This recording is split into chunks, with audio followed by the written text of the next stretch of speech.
Hello. Hello. Welcome to the Listenercast. We're back again. We're back.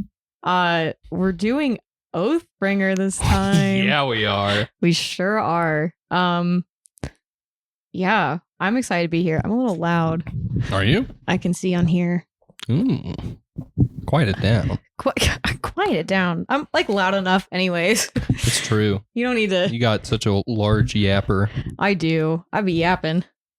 But yeah, so today we are doing part 1 of Oathbringer. Yeah. Ryan has the mass market paperback. I have this thing. Humongous tome. Yeah, I have a tome. So yeah, we're gonna be doing that today. Oh, you don't have your little tabs. I don't. I didn't do the tabs. I didn't do the tabs this time because I Interesting. figured we're going to be going through like the whole book anyway. Well, Yeah. you know, I don't know. I just want to try it out without tabs. I might go back to tabs. Oh, Yeah. you got like a full like I have a map. full spread. Yeah, they give you a map in these, and I there's didn't like know official that. art and Oh, stuff. that's cool. Yeah. Who is that? Who is it? I don't know. Somebody. Didn't even show me. Hold on. I gotta pull the map back up. Who are these people? That's That's God. I legitimately think it is. I know there's one of Dalinar in the back. Yeah. Pretty cool. Is that Dalinar? That's not Dalinar. That's Dalinar. I thought that's not Dalinar. Who is that then? That's Guess we'll never know. that's Gavilar. I think. Avalar. Maybe. I don't know. He has a crown. Yeah, I know. He has a radiant crown. He's covered in glyphs. Wait. Oh, that's maybe it's heralds. Maybe they're heralds. Maybe one of the heralds. I think they are. I think they're heralds. Yeah. Oh yeah, because that one in the front, is that not Jezreel? I don't know, man. I would maybe if you guys want to let us know. I mean, I'm sure we can look up official art and Yeah, find out ourselves. For but, sure. Yeah, I think that's the heralds, maybe. Yeah, probably. Yeah.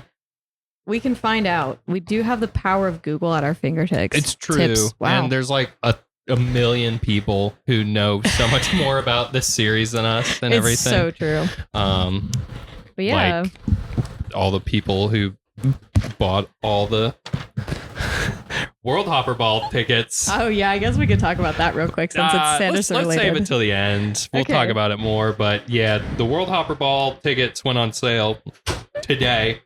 And sold out pretty. Yeah, sold out immediately. Hello, Jacker. I'm Jack. He's Jack. Yes, Yeah, dear. come, Jack. Come to the camera. Come here. Come on. Wait, you can sit on my lap. You don't have to sit Nova. Well, you can sit in Ryan's lap. Yeah, there you He go. said it was fine. Hello. This is my boy Jack. Hello. I don't even know if I'm in frame right now. You might be. You're literally, your head's cut off. You look like a Charlie Brown adult right now. Yeah. Do, do, do, do, do, do, do. All right. Bum, bum, bum, bum, bum. Come on, Zeus. Go play your silly video games, boy. Okay. See you, Jack. That's what happens when we record. We lock Jack. Start Mistborn. Can I be on an episode? Yeah. Yeah. Oh, yeah. Oh, yeah.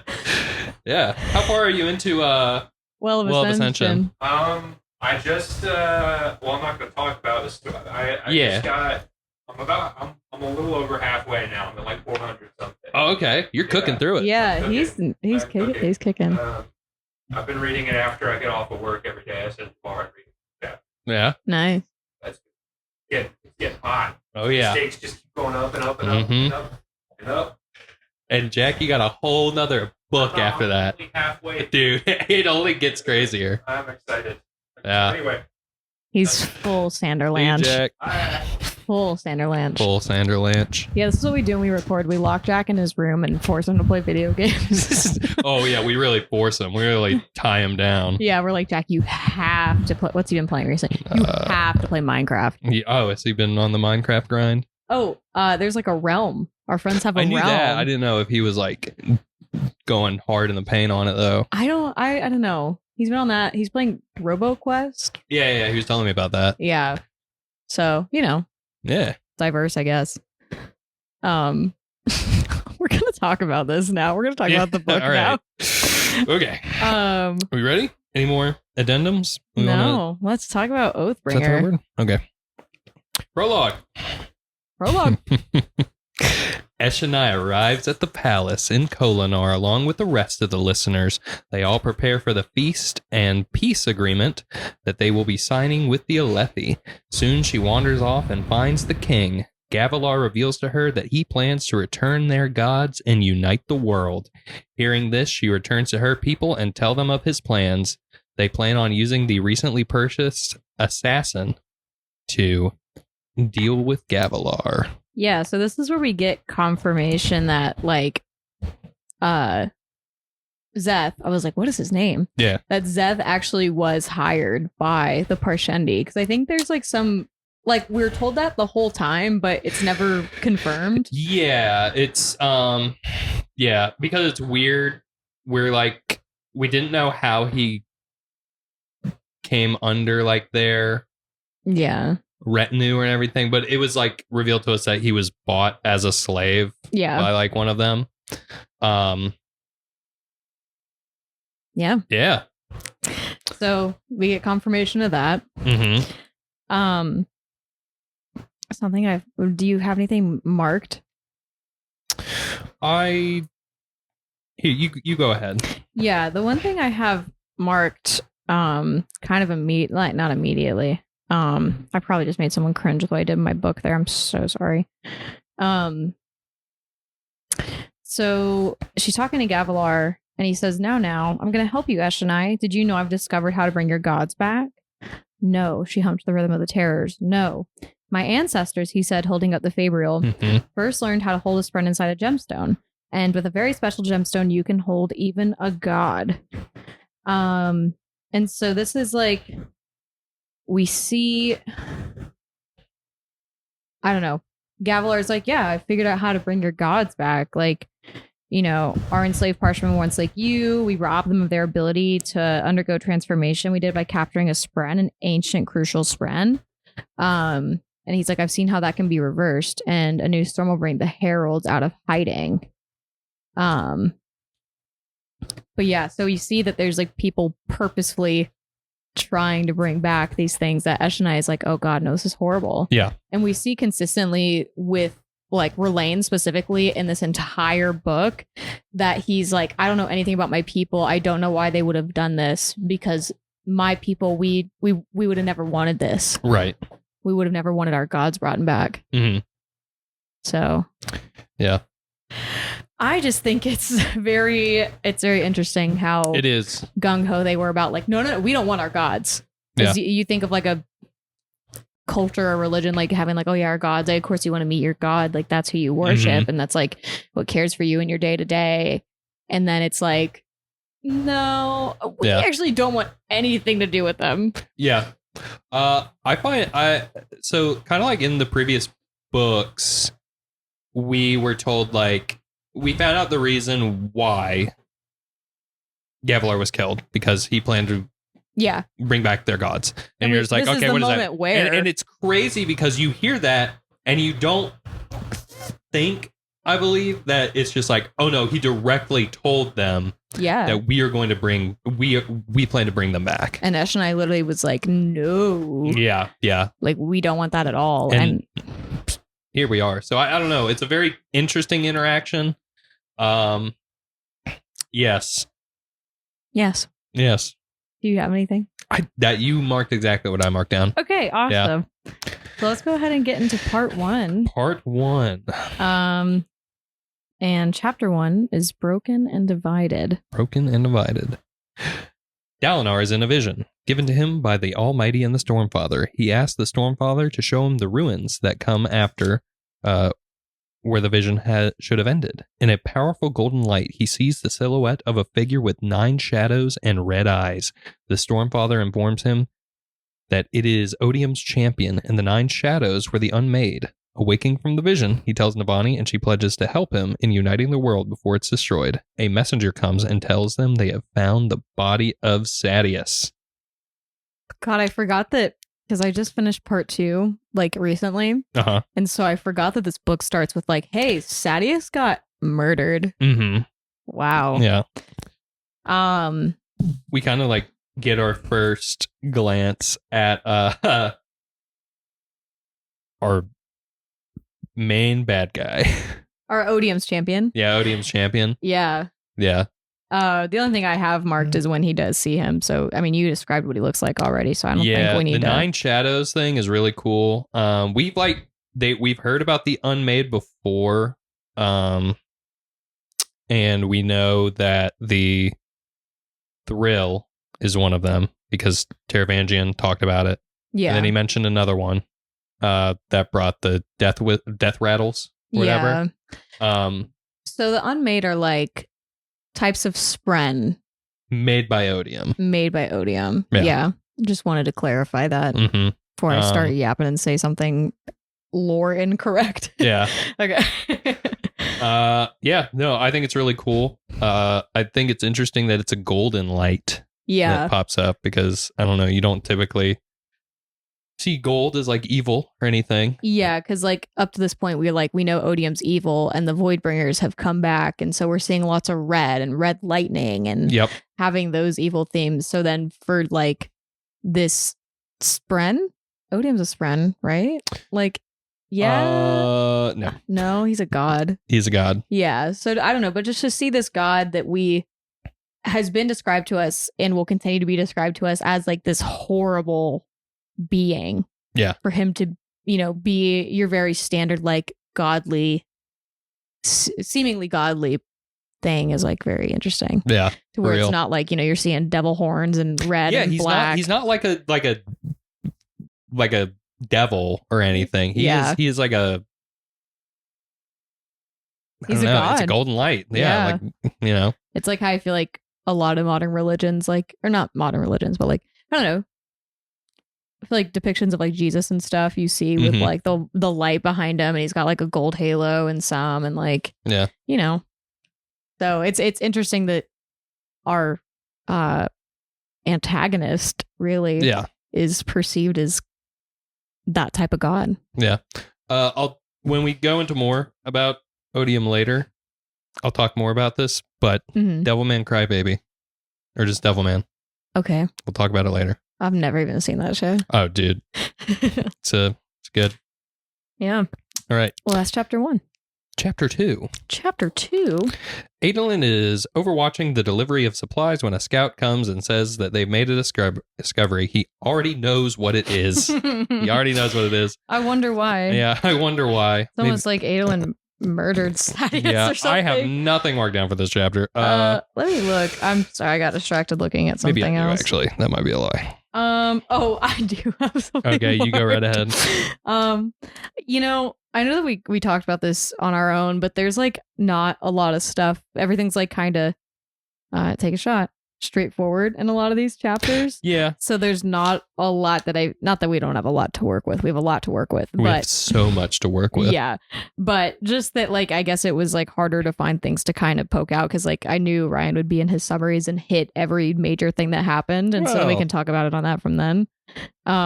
So I was obviously going for the big stuff, but I also was like going for the small things that I thought were nice. Yeah. And this interaction is one of them.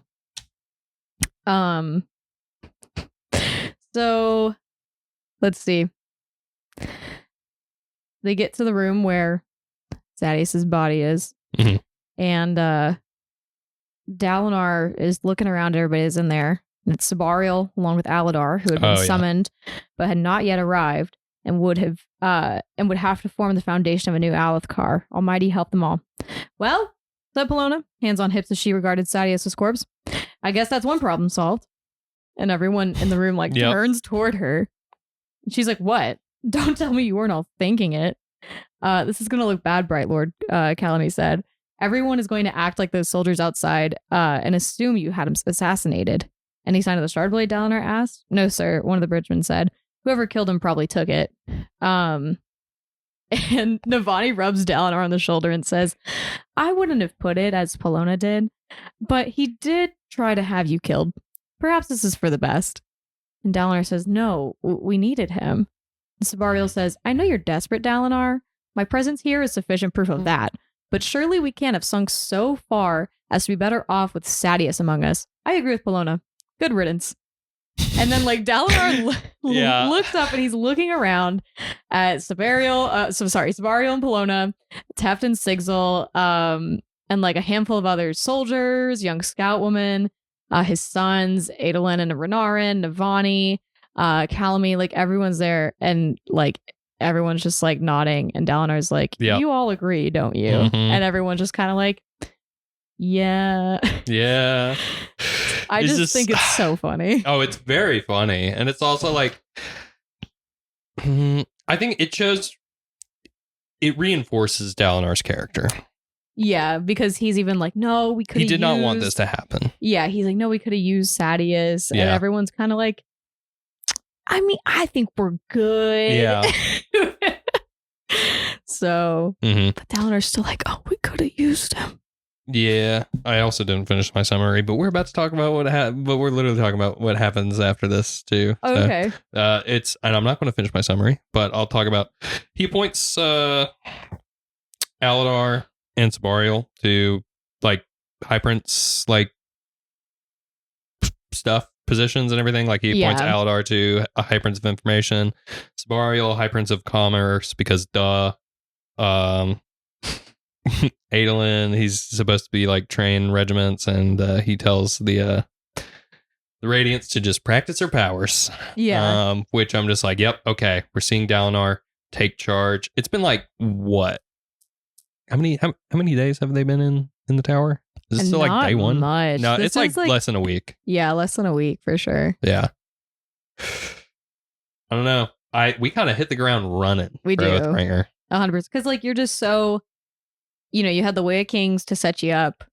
You get a little bit of setup in Words of Radiance, and then you get like all the best action in parts like 3, 4, and 5 in that book. Yeah. And so Oathbringer, it's like you're in it. You're already there. We are at Urathiru, folks. Yeah. We've The made Knights it. Radiant are back. Yeah. We waited for them for the first 2 books. They're back, baby. They're just getting started in this. Yeah. So First 2 books, all set up. all set up. So now we're here. Now we're here. I don't have anything else for that Yeah, chapter. I don't either. Okay, All great. right. Let's move on. Chapter 3, Dalinar flashback. Dalinar flashback. Dalinar is caught up in battle and quickly slays the high prince he is fighting. He is attacked by an archer assassin who gets to join his retinue of elites.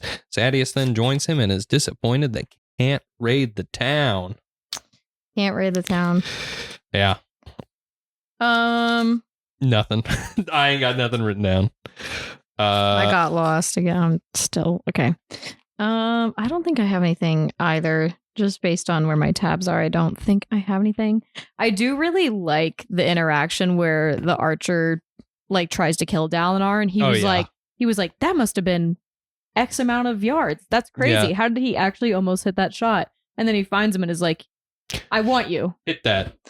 Yeah. Shoot that thing over there. And then he's like, you're mine now. Yeah. And he's like, I tried to kill you. And he's like, Oh. yeah, do it again. It'll be a problem. But like, you're good. Yeah. Come with me. And I think that's pretty cool. It is. We also see like kind of a, not to the full extent, but we see that Dalinar is more ruthless. Yeah, because this is him. This is a young Dalinar. Excuse me. Yeah. Young Dalinar. This is when he's like, I wouldn't say he's peak Blackthorn yet, but this is definitely where he gets that name and like gets that fear, because he's like, they're pillaging these villages. We know why he's called Blackthorn. Yeah. We're learning very quickly as to why he is that. Right, chapter 4. Yup. Dalinar and Navani say screw it and get married by the Stormfather at the top of Urathiru. Smile.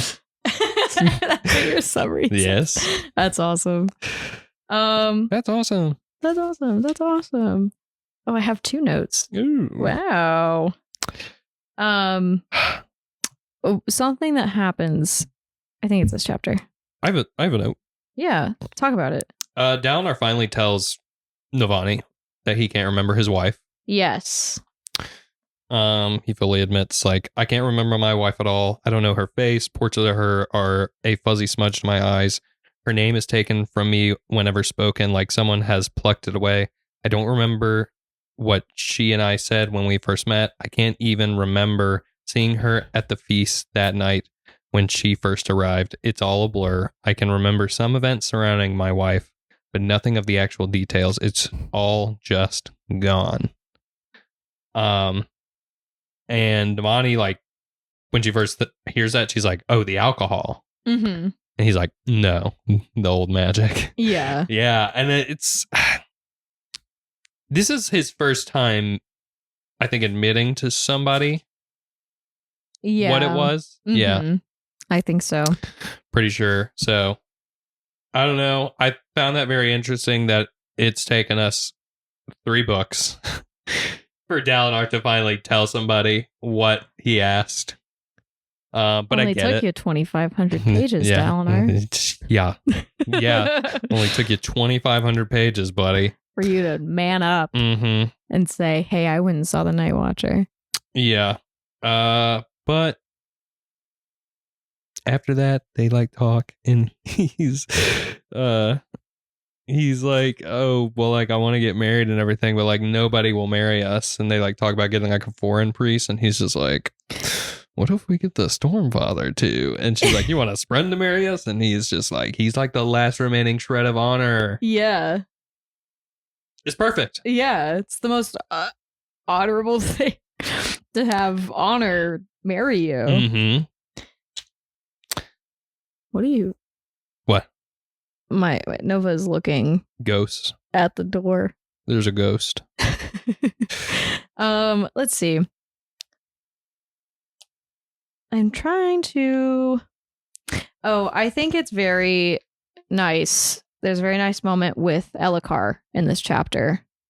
So that like when they're walking up to where they're kind of doing the ceremony, he sees Elhokar and rests his hand on his shoulder, and he says, "I'm sorry, son." Elhokar says, "You always are, uncle. It doesn't stop you, but I don't suppose that it should. Your life is defined by deciding what you want, then seizing it. The rest of us could learn from that. If only we could figure out how to keep up." And Dalinar winces and he says, "I have things to discuss with you, plans that you might appreciate, but for tonight, I simply ask for your blessing if you can find it to give." And he says, "This will make my mother happy, so fine."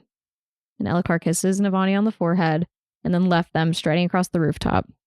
But yeah, so Yeah. it's like a nice moment, but it's also Elhokar being kind of abrasive at the same time. Yeah. Because I mean, like we already saw in the last, like at the end of the last book where Elhokar's starting to lose it a little, and he's like, Yeah. people don't like me. I'm not a good king, and he's kind of falling apart. And so, I mean, like we get very early on in this book where he's like, I want to be better. I want to do better. Because we see him and he's totally just kind of like ready to die at some point where he's just so depressed. He's like, I'm never going to be a good enough king. Yep. And so this is like where we kind of see he's on the upswing. Mm-hmm. And he's like, I'm gonna do better. Yeah. And I like that. And we kind of see like Dalinar has kind of taken over for Elhokar at the moment because he's still like weak after his assassination attempt and everything. So there's probably some hostility like with that and everything, but it's that part where, and it's like cliche, and I don't care, where it's like where he says, "This will make my mother happy." Yeah. So fine. And that's the part where I'm just like, oh, that gets me. That gets me. As long as my mama's happy. As long as my mama's happy, it's fine. What's up? I had something marked on the same page. I wonder if it's the same thing. You go. It's when the Stormfather is talking to Navani, and he says, "You have broken oaths before." Just put a little question mark beside that. Yeah. Don't know what that's about. I mean, I thought it was with Gavilar, was my assumption. Yeah, but like what and if that's the case, what oaths has she broken with Gavilar? Something, I don't know, my impression of it, and I could be wrong, and this is just speculation. It maybe with Alethi culture, I don't know if the Stormfather would care about that. Like with her getting married to Dalinar, is she breaking an oath that she had with Gavilar, or like an oath in the culture of like, because she married Gavilar, she would not marry him? I don't know. Yeah. Like, I don't think I have the right wording I'm trying to say, Mhm. but I think you understand what I'm getting at. I am. Yeah.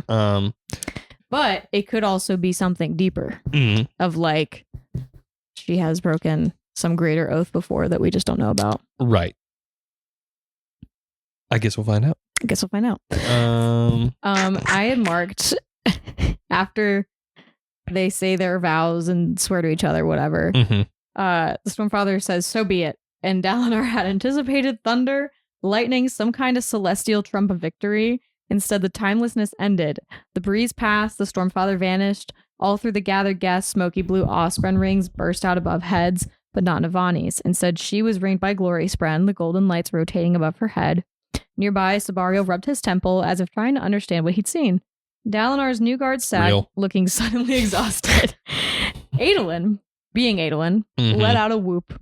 He ran over, trailing Joyce Bren in the shape of blue leaves that hurried up to keep up with him. He gave Dalinar, then Navani, enormous hugs. Renarin followed, more reserved, but judging from the wide grown in his face, equally pleased. So I just love that it was like, obviously you expect a grand spectacle, like the Stormfather married you. He's like, all right, you're married. And then there's like, just like nothing. And everyone's just like, huh? And then all of a sudden, Adolin's like, whoa! Like, it's silent. That's our himbo. Yeah, and everyone's just like silent and is confused and is just like overwhelmed. And Adolin's just like, you guys are married! You guys are married! Yay! Oh, yeah.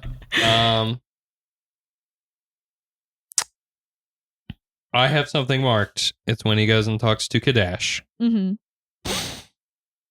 So. He's talking to Kadash. Kadash is just like, this is blasphemy. Dalinar is just like, nuh-uh.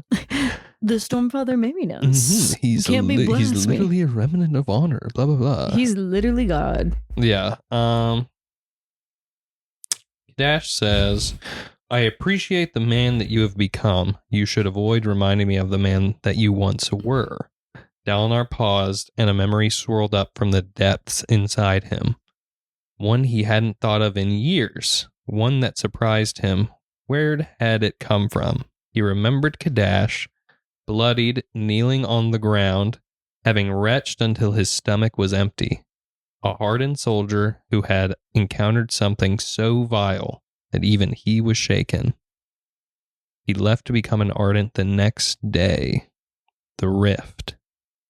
Rathalas. So.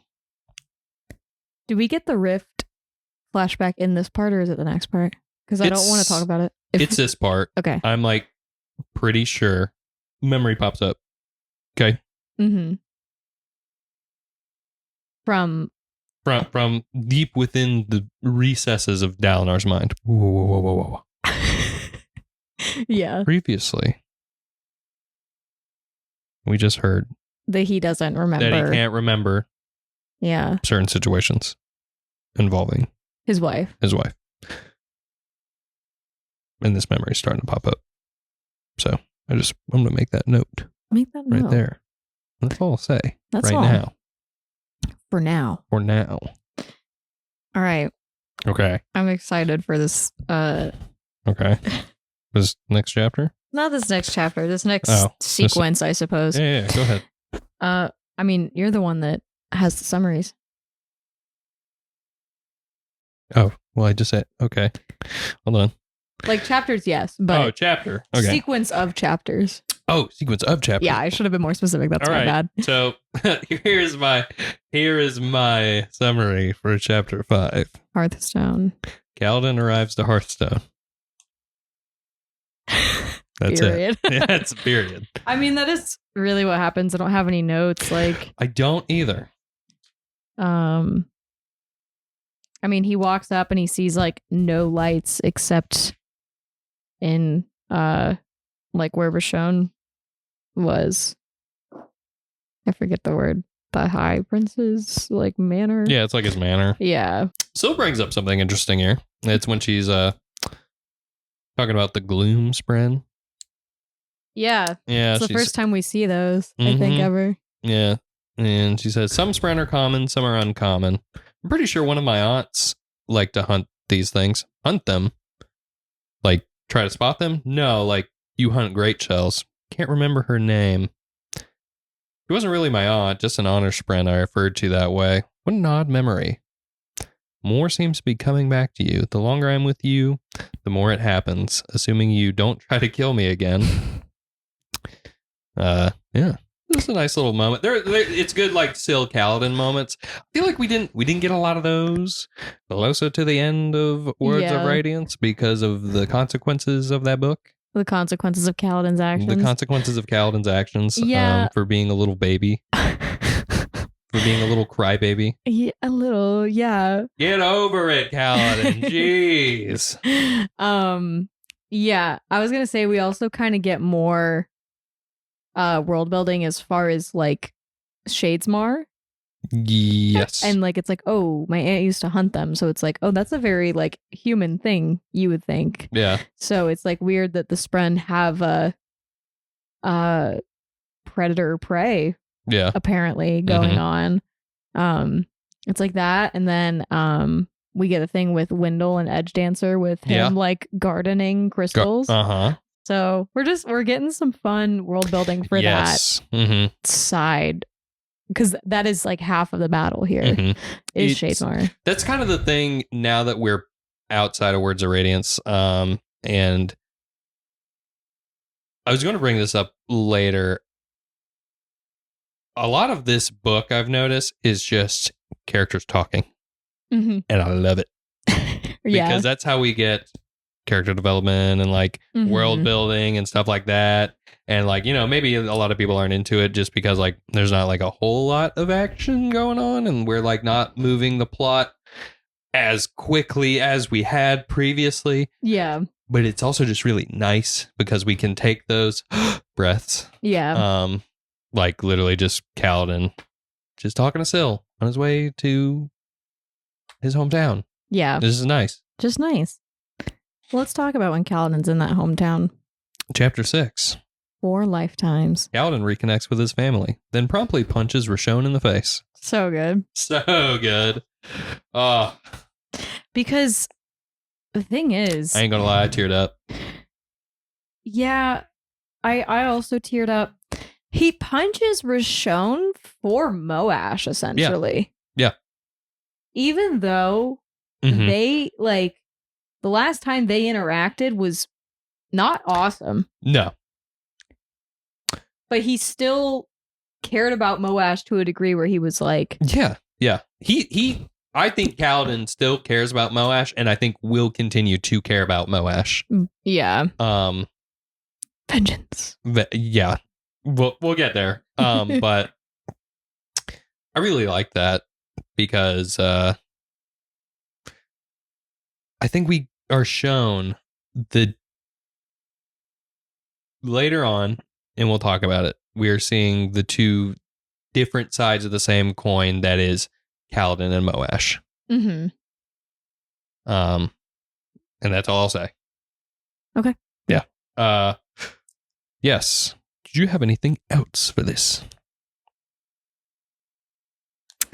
Something that's kind of cool. I don't know. Not cool. A thing in this chapter is they're all looking at Kaladin, and he has these brands on his head. Yes. So now he's a deserter. He's dangerous. He's a slave. Like, they know all these things. And then he's like, I guess that's kind of the next chapter. That's where we're at so far. I'll continue this thought in a moment. Yeah. Chapter 7. But I like it that Liren doesn't care. Yeah. He's still just like happy his son's alive. Yeah. He's like, just wants to. Ooh. I just heard something outside. Get him. Hello, buddy. Oh, wow. Oh, wow. Zeus. Good guard dog. Good boy. You got him. He's scared. Yeah, they're running. They're staying away now. Yeah. You're very scary. Okay. Is he done? Yeah, probably. Okay. Yeah. Yeah, I just like that Liren like basically tells the guy who was like bringing Kaladin like to Rashon or whatever. Yeah. He's just like, I don't care. Like, I'm going to like will write to the High Prince and like will like make a case and everything. Like, because he doesn't care at this point. He loves his son. Yeah. He just wants his son. His son's back. alive. Yeah. His son is alive. Yeah. They thought he was dead. Mm-hmm. It's just really nice. Yeah. Marked here. Bill walked up to him in the air. They're like, I remember them. Remember them? Syl, you never knew me when I lived here. That's true. But how can you remember them? Because I do. Everyone is connected, Kaladin. Everything is connected. I didn't know you then, but the winds did, and I am of the winds. You're an honors friend. The winds are of honor. We are kindred blood. Yeah. Mm-hmm. Interesting. I love it. Anything else, Whitney? No, I'm ready to move on. All right. Oh, okay. You're ready to move on. I'm ready to You're move on. so excited to get to this sequence, and here you are, just ready to move on. Yeah, because I like what happens in this next chapter. Oh, okay. I think it's this one at Kaladin least. gets some supplies from Rashon and tells him he has to lead his people. He gets some replacement spears and talks to his father, who is disappointed in him. He flies off in search of the newly transformed Parshmen. Yeah. Yeah. So this is where Kaladin punched Rashon at the end of the last chapter. Mm-hmm. And then they're like, what are you doing? That is insane. And then Kaladin's like, don't worry. I promise I'm not going to hit him again. Yep. And they're like, all right. And then Rashon's like, attack him. Like, what? Yeah. What are you doing? And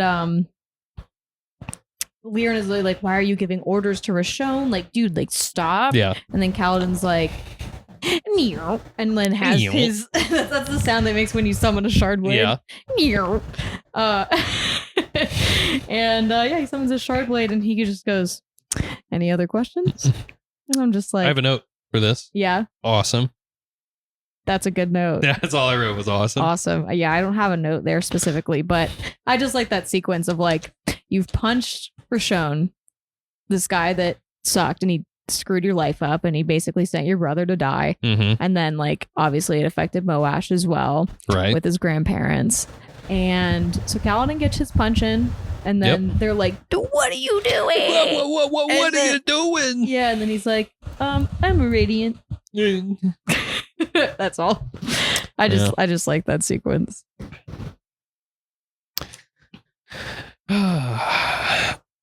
Kaladin. Oh, Yes. when he's talking to Rashon, I like what he. You are a cheat, a rat, and a murderer. But as much as I hate it, we don't have time to oust Alethkar's ruling class and set up something new. We are under attack by an enemy we do not understand and which we could not have anticipated, so you're going to have to stand up and lead these people. Rashon stared at the blade, looking at his reflection. We're not powerless. We can and will fight back, but first we need to survive. The Everstorm will return regularly, though I don't know the interval yet.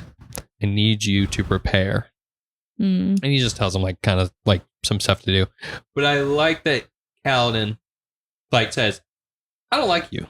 Yeah. Never going to like you. But you're still the leader of these people. And you guys have to survive. Yeah. And it's just nice. And then he runs into Laurel. Yeah. I do like right before he runs into Laurel, a conversation he has with Syl. Okay. Where sorry. They were talking and they're like, Kaladin's like, surely you've guessed that, like, you know, the weather's in turmoil, terror's transforming, the storm with the red lightning. Desolation's here, Rashon. Woodbringers have returned, and Rashon groans, leans forward, arms wrapped around himself as if you're going to be sick, and Kaladin goes, Syl, I might need you again. You sound apologetic, she replied. He said, I am. I don't like the idea of swinging you about, smashing you into things. She sniffed. Firstly, I don't smash into things. I'm an elegant and graceful weapon, stupid. Secondly, why would you be bothered? And he says, it doesn't feel right. You're a woman, not a weapon. She goes, wait, so this is about me being a girl? He's like, no, maybe. It just feels strange. And she sniffs again and she goes, you don't ask your other weapons how they feel about being swung about. He goes, my other weapons aren't people. He hesitates. Are they? And then she looks at him with head cocked and eyebrows raised as if he'd said something very stupid. Mm-hmm. And then of course in his head he's like, everything has a spren. And then it talks about how most of his spears have been like female, technically. I don't know. It's just, I think that interaction's really funny. Oh, it is. Because she calls him stupid, one, which I just think is hysterical. Yeah. But then it's also just like, oh yeah, everything in this realm has a spirit. A spirit. And it's interesting. Yeah. I like that we get a little, I like all the confirmation we're getting of like, yeah, everything has a spirit. Yeah. I think it's nice. Oh, yes. I have something else marked. Oh, yeah. At the end of the chapter. If you have anything with Laurel, let me know. But I have something at the very end. He meets his baby brother. He's got a little baboo brother. Mm-hmm. So he sees a little boy, perhaps a year old, chewing on his hand and babbling around his fingers, and Hesina says, Kaladin, meet your brother. Some of the girls were watching him while I helped with the triage. A brother, Kaladin whispered. It had never occurred to him. His mother would be 41 this year, and a brother. Kaladin reached out. His mother let him take the little boy, hold him in his hands that seemed too rough to be touching such soft skin. Kaladin trembled, then pulled the child tight against him. Memories of this place had not broken him, and seeing his parents had not overwhelmed him, but this, he could not stop the tears. He felt like a fool. It wasn't as if this changed anything. Bridgefour were his brothers now, as close to him as any blood relative. And yet, he wept. What's his name? Oridon. Child of Peace, Kaladin whispered. A good name. A very good name. I was, wiping away tears reading that. I was like, oh! Baby. A baby. I don't know. I kind of I remember initially reading this and being like, it's kind of, it doesn't seem necessary, I guess. But I think about it, and if you were Liren and Hesina and you presume two of your children have died in the war, yeah, there's going to be a huge void in your heart. Oh, yeah. And I know that the way people fill that void is with children, animals, etc. Yeah. So I was like, that makes sense. Yeah. And I think they were not so old that it was out of the realm for them to not have children. It's getting close though. With Hesina being 41. Yeah. But it wasn't out of the realm. Yeah. My mom was 42 when I was born. Oh yeah, that's right. Yeah. So not out of the realm. Mm-hmm. But getting close on your cutoff there for sure. Yeah. A little bit. But I also think it's the name Oridon, child of peace, it's definitely a little foreshadowy, probably. Yeah, we don't really know yet because we don't have peace in this book or the next one. No, but maybe in Wind and Truth the prophecy will be fulfilled. Who knows? Maybe Oridon is the chosen one. Maybe he was a child. Maybe I don't know what I was still going with that. I don't know. But it's definitely just one of those things you read. He's the Dragon Reborn or something like that. He's the dragon. He's the dragon. But yeah, I just think it's nice, and that definitely gives us I don't know, it gives the characters in the book oh, child of peace, there's hope still, because Kaladin literally says, I will protect you, little one. Yes. But yeah, chapter 8, a powerful lie. Yeah, and before that we get this cool sketch. Sorry. Oh yeah, what is? It's Urithiru. Yeah, it's all messed up. All messed up because Shallan can't get it right. Because Shallan's messed up. Yeah. Sorry.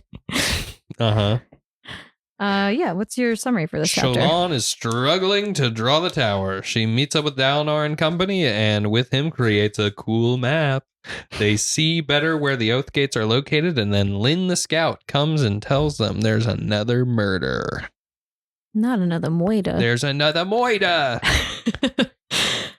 Yeah, the scene we get with Shallan and Dalinar joining forces to create this map, they don't do it on purpose. Neither of them really know what they're doing, but it's still really cool that how you see the different orders working together and combining their powers. Yeah, at this early state at least.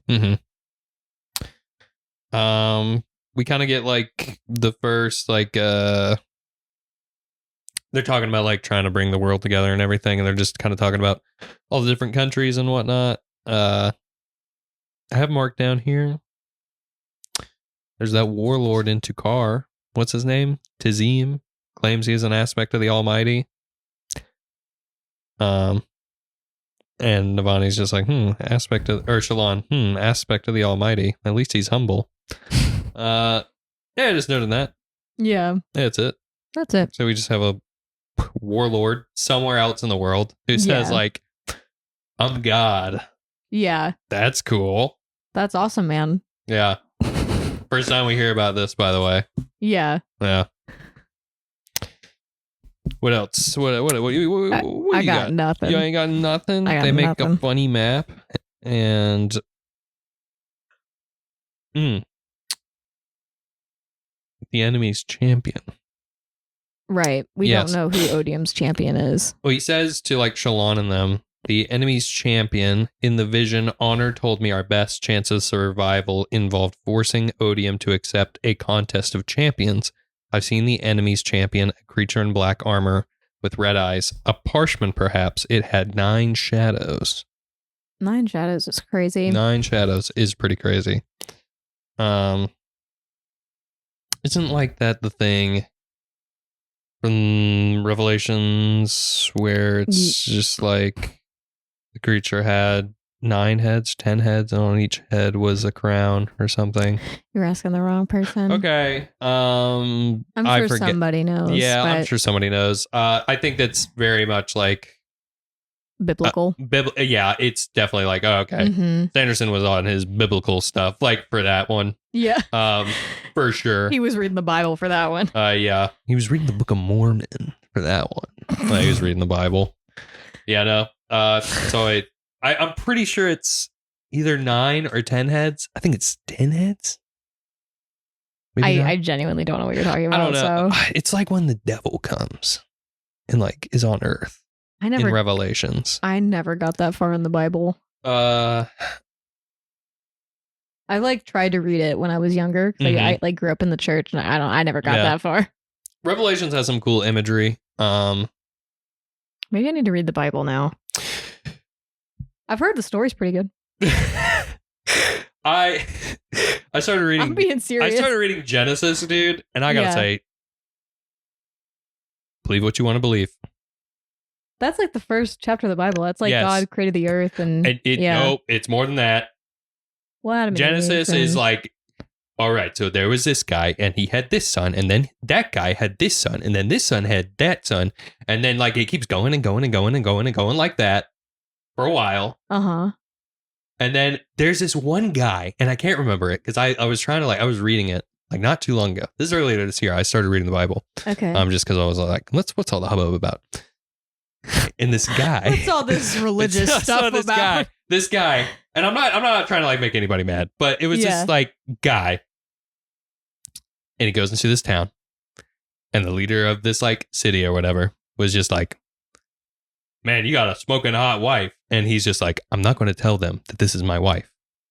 So the guy then tries to take this man's wife, and the guy's like, no, that's my wife, and he's just like, why didn't you tell me this? And he's like, blah, blah, blah. Get into a little spat. Anyway, guy goes to the next town. Same thing happens. Okay. And then I think it happens again. I think it happens again. I don't know. It's just like, it made me mad because it's just like, okay, so this guy, people keep trying to get with this guy's wife because he refuses to tell these leaders of these cities that no, this is my wife. What translation of the Bible are you reading? Because every Genesis that I read was like, God created the earth and the week. That's the first thing that happens. Yeah, I never heard about all these guys trying to steal this guy's wife. They never talked about that in junior church. Well, yeah, you probably didn't hear about the kids that got attacked by a bear.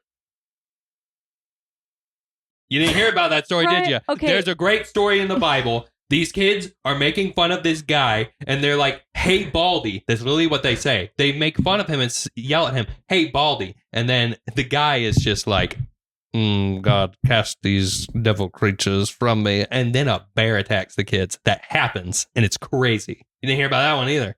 What does this have to Wacky stuff. do with This the has Stormlight nothing Archive? that has nothing to do with Stormlight, but it's really cool and funny.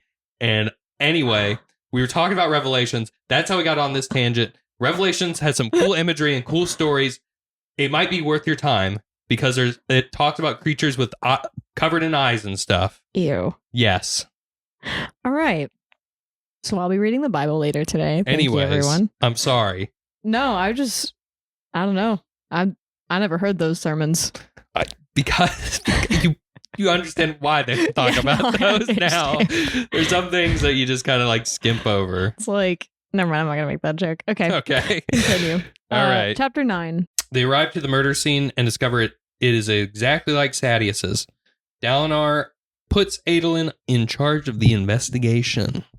Ooh. Ooh. Well, he already knows. Yeah. I actually have no. This chapter's 3 pages. I have no notes. Yeah. Yeah. Adolin's like acting a little funky, and Shallan's like, Adolin. And she notices. Yeah, she's like, "What's up?" And he's just like, I can't believe they've murdered somebody. I can't believe there's another murder." Mm-hmm. It's very funny. Yeah. I didn't have any notes for that either. Yeah. Chapter 10. Yeah, let's move on. Kaladin arrives at a town where there was a parchment attack. Oh.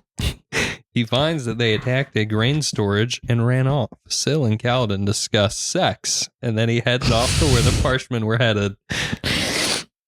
We do get the sex talk like 3 times in this book. Do we?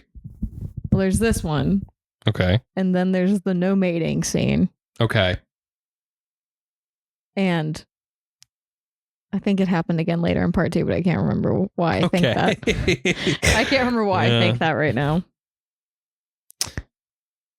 Would you believe it? I don't think I have any notes for this either. I mean, so something I have marked, and this is relating to what we were just talking about, where Syl says, "I think I'd make a wonderful mother." Mm-hmm. And he says, like, "Are you even capable of having children, baby Spren?" And she's like, "I have no idea." And he's like, "Well, you call the Stormfather, father, right? So he birthed you?" And she's like, "Maybe. I think so. Helped shape me is more like it. Helped us find our voices. Yes, he made some of us. He made me." And he's like, "So maybe you could do that. Find like bits of wind or honor and shape them." And yeah, and she says, there's like a whole sequence, and then she's like, "I would be an excellent mother. I'd teach the little Spren to fly, to coast the winds, to harass you." And he says, "You get distracted by an interesting beetle and fly off, leaving them in a drawer somewhere." She says, "Nonsense. Why would I leave my babies in a drawer? Far too boring. A high prince's shoe, though." So just a cute little interaction. And we learned that, like, I guess Spren are able to reproduce, but not the way that we're thinking about it. Yeah. And then, yeah. Adolin is hanging out with Gallant. He's missing his owner, Shady M. Sureblood. Renarin comes and the two console each other. Renarin shows him his Shardblade and gives Adolin a vision and heals his wrist. Oh, yeah, at the end of this chapter. Yeah. I like their interaction. I always like the Kholin boys because I don't know. They have a very interesting relationship. I mean, Adolin being the more like extroverted, outgoing of the brother, and I guess the more like picturesque son. Yeah. Renarin being Renarin. The freak. Not the freak. The weirdo. He's not the he's kind of a nerd. He's just a little He's just like a little he's a little strange. That's all. He's just a little skinny, shy. That just made me think of this video. I've had it saved for a while, but I watched it again yesterday evening. It's this girl on TikTok. Mm-hmm. She goes, "I love dorks, dweebs, dinguses." Yeah. They're my favorite type of people. I like autistics, people with speech impediments. I love them. I like theater kids, kinda. I like band kids, kinda. And she just, "I love dweebs." That's I'll awesome. just show it to you, but me being like, "Oh yeah, that freak, that weirdo," just made me think of that video. I love that woman. I don't know who she is, but she's my hero. Yeah. And it's relatable. I also love dorks, dweebs, and dinguses. Yeah, you got one in there playing video games. And right here. Yeah. And right here. We're all dorks, dweebs, and dinguses. We're talking about the Stormlight Archive. Yeah, on a podcast. Like, how much worse can it get? I remember one, like, at Dragonsteel last year, I think I said something like calling us or like the collective like a bunch of nerds or something, and someone like visibly got upset. I was like, who? When? We when were was like this? at Dragonsteel, and I made a joke being like, oh yeah, all these bunches of nerds. And some guy that I think was like in line around us, he just like looked upset after I said that. And I was like, what do you mean? Yeah. It's okay to be a nerd. Yeah. Anyways, I just remembered that. Okay, let's talk about chapter 11. This is the Rift. Yeah, I was going to talk about Renarin really quick. Yeah, talk about him. Talk about that dork, dweeb, and dingus. Sorry. Okay. I'm going to stop now. Renarin has his own shard blade. And he says, like he shows Adolin, and Adolin's like, gorgeous, Renarin, it's fantastic. Thanks. So why are you embarrassed? I'm not. Adolin, I was starting to fit in with Bridge 4 and with being a shard bearer. Now I'm in the darkness again. Father expects me to be a Radiant so I can help him unite the world, but how am I supposed to learn? I assumed that it just kind of came to you. It hasn't? Some has, but it frightens me. Adolin. He held up his hand, and it started to glow. Wisp of stormlight trailing off of it like smoke from a fire. What if I hurt someone or ruin things? You're not going to. Renarin, that's the power of the Almighty himself. This is good. You're not going to hurt anyone. You're here to save us. Mm-hmm. It's just like a nice moment. Yeah.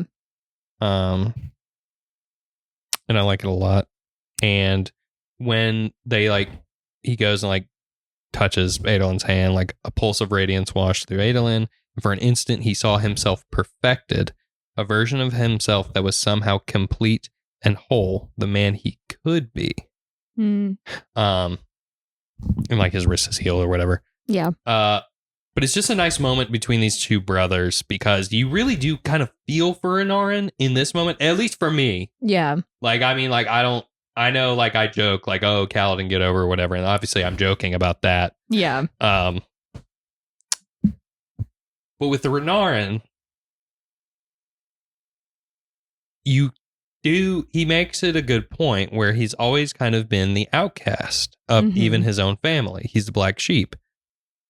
And he finally found a group where they're all misfits. Mm-hmm. And now he's like a Radiant. That's the reason he was hiding it for so long, too, was because he finally found somebody who, sort of understood him. Yeah. Besides Adolin. Mm-hmm. So, I don't know. It's just a really nice scene. It is nice. Yeah. Anyway, sorry. Chapter 11. You're fine. The Rift. It is a nice moment. Dalinar takes control of the Rift and wins his shard blade Oathbringer. Yeah, I want to say when we did the Edge Dancer episode and I was like, have we been in this city before? Because they described something as the houses being up on stilts and stuff. You were thinking of the Rift. I was thinking of this. Yeah. So I know I was wrong now, but that's what I was thinking of. If you listen to the Edge Dancer episode, this is what I was referring to. I was wrong. I have no notes on this chapter. Hey. Oh, kitty cat. She just rolled over and made a cute little noise.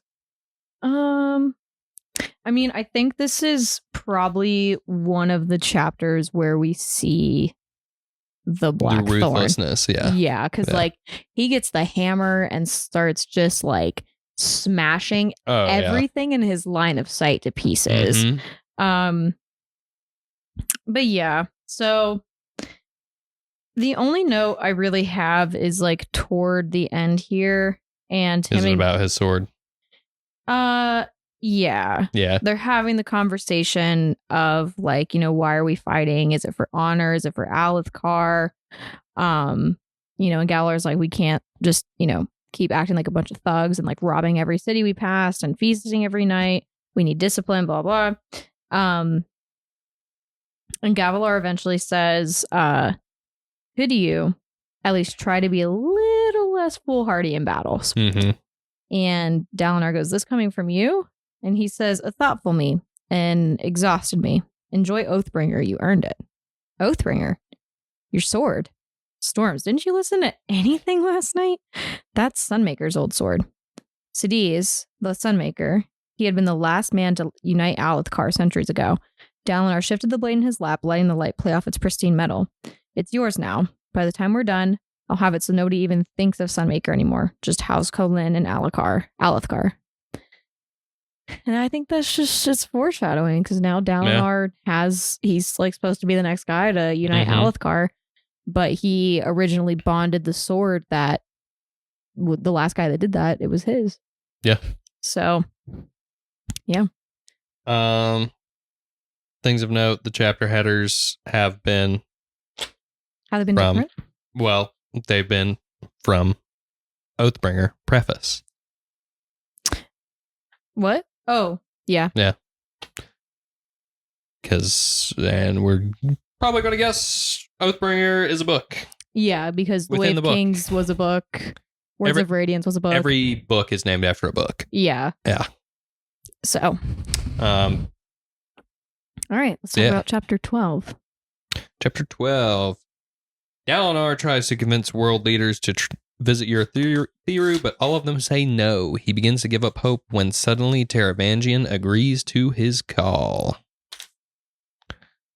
Oh, Taravangian. Yeah, the only note that I have in this is where Elhokar, let's see. Oh my god. What is the right word? I'll just read the sequence and Okay. we'll talk about it. We all must accept the consequences of our actions, Uncle. I've been learning this very slowly, as I can be dense as a stone. But, Uncle, am I your king? Yes. Well, I shouldn't be. He knelt, shocking Navani and causing her to pull to a stop 3/4 of the way up the steps. Dalinar Kholin, Elhokar said in a loud voice, I swear to you now, there are princes and high princes. Why not kings and high kings? I give an oath, immutable and witnessed, that I accept you as my monarch. As Elhokar is to me, I am to you. Dalinar breathed out, looking to Navani's aghast face, then down to his nephew kneeling as a vassal on the floor. You did ask for this, Uncle. Not specifically in words, but it is the only place we could have gone. You have slowly been taking command ever since you decided to trust those visions. I've tried to include you, Dalinar said. Silly, impotent words. He should be better than that. You're right, Elhokar. I'm sorry. Are you? Are you really? I'm sorry for your pain. I'm sorry that I didn't handle this better. I'm sorry that this must be. Before you make this oath, tell me what you expect that it entails. I've already said the words, Elhokar said, growing red-faced. Before witnesses, it's done. Stand up, Dalinar said, grabbing him by the arm and hauling him to his feet. Don't be dramatic. If you really want to swear this oath, I'll let you. But let's not pretend you can sweep into a room, shout a few words, and assume it's a legal contract. And Elhokar pulled his arm free and rubbed it, and he says, won't even let me abdicate with dignity. So he abdicates, but then they kind of come to a agreement that Dalinar is the ruler of Urithiru, and Elhokar is still the ruler of Alethkar. Yeah. But he tries to abdicate. Yeah, which is just like, dude, no. You were almost there. Just pull it together, man. He still has stuff to learn. Yeah, he's got a lot of growing to do. Yeah. That's okay. That's okay. We're all growing. Yeah. We all got a lot of growing to do. To do. See, I need to work on my speaking. Native English speaker for 24 years of your life. Yep. Everyone's birthdays are coming up, so now I'm in cusp of assuming my friends are a different age. But it hasn't quite happened yet. Yeah. Anyways. Chapter 13. Chaperone. No way. Sorry. Go ahead. Just some nice Shallan and Adolin moments. Smile. No mating. No mating. I do like what happens at the very beginning of this chapter. She hears someone knock on the door, assuming it's Polona because she hasn't come to eat. Yeah. And then Adolin comes in and she's like in her night dress, doesn't have her safe hand covered. And she literally, like, she's basically naked. And she's like, get out! Get out! You invited me in. Yeah, he literally says, you did invite me in my defense. And she's like, I thought you were Polona. And he said, you could check to see who's at your door. Mm-hmm. And she said, don't make this my fault. You're the one slipping into young ladies' bedrooms practically unannounced. I knocked. The knock was feminine. It was Shalon. The knock was feminine. Did you knock with one hand or two? I'm carrying a storming platter of food, by the way, for you. Of course the knock was one-handed. And seriously, who knocks with two? They're so silly. I think I was reading this. There was a couple times where Jack and I had like gone to a coffee shop or something and we're like reading together and something would happen. I'd be like, can I tell you something silly that just happened in my book? That's awesome. There was like a Navani and Dalinar one at one point where I was like, Jack, I have to tell you this. Yep. I get it. Yeah. I can't wait till Brittany starts reading these books. Yeah. So I can just be like, are they just like the best couple ever? Literally. And you love them? Oh, I love them. Anyways, that is the no mating scene though. Yeah. No mating. All right. Chapter 14. Squires can't capture.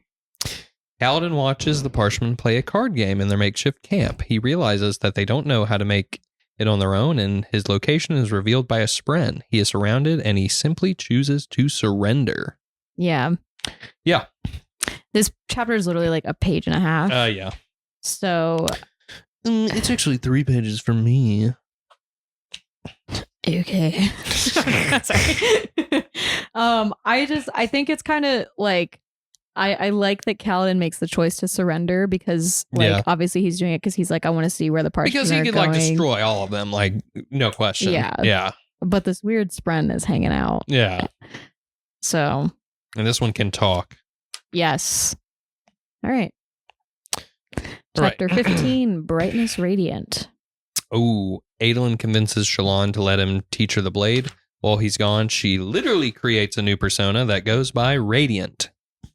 Yes. Yes. Yes.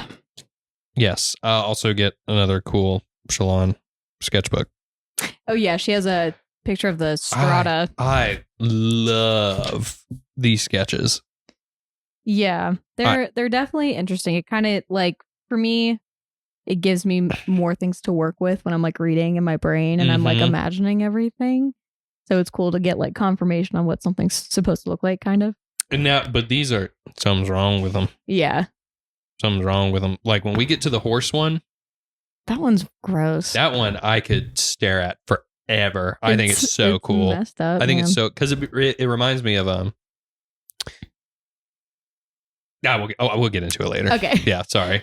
The only note I have in this chapter is after Shalon, like, makes herself to be radiant. Yeah. And Adolin's helping her learn the sword, whatever. And she bases it off like Yasna a little bit. Yes, she does. Because it even says like she enhanced her bust in this guise, not for him, of course. She'd just been making herself look more like Yasna. But yeah, so she has the blade and she's like going into a stance. And it says Radiant put 1 foot forward, blade lifted high and 2 hands beside her head. Hey, Adolin said, that's not bad. And she responds by saying, Shalon did spend quite a lot of time drawing you all. So, like, she's not even... it's starting to disconnect. Yeah. And it's like, this is the first time that she's created this persona. And so just for her to immediately disconnect like that. Yeah. And we're going to see it with Vale. Oh, yeah. Because we've seen her turn into Vale, but we have not seen her disconnect. Yeah, like I think a lot of things that I've marked in the Shalon chapters are a lot of things where she stops thinking of herself as Shalon. Yeah. And she starts only thinking of herself as Veil or Radiant. Mhm. Like it's like every single one of them is different, and it's not all just pieces of Shalon anymore. Yep. All right, chapter 16. I have a gift for you A gift? that I bought at DragonCon, What? and I keep forgetting it. What?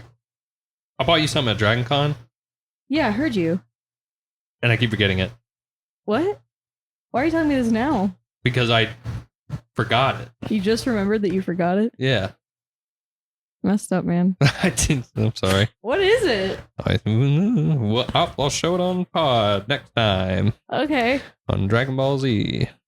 Okay, well, let's talk about chapter Dalinar 16. is examining the honor blade obtained from Zeth, and he hides it. He goes to the training level and wrestles a guy and loses.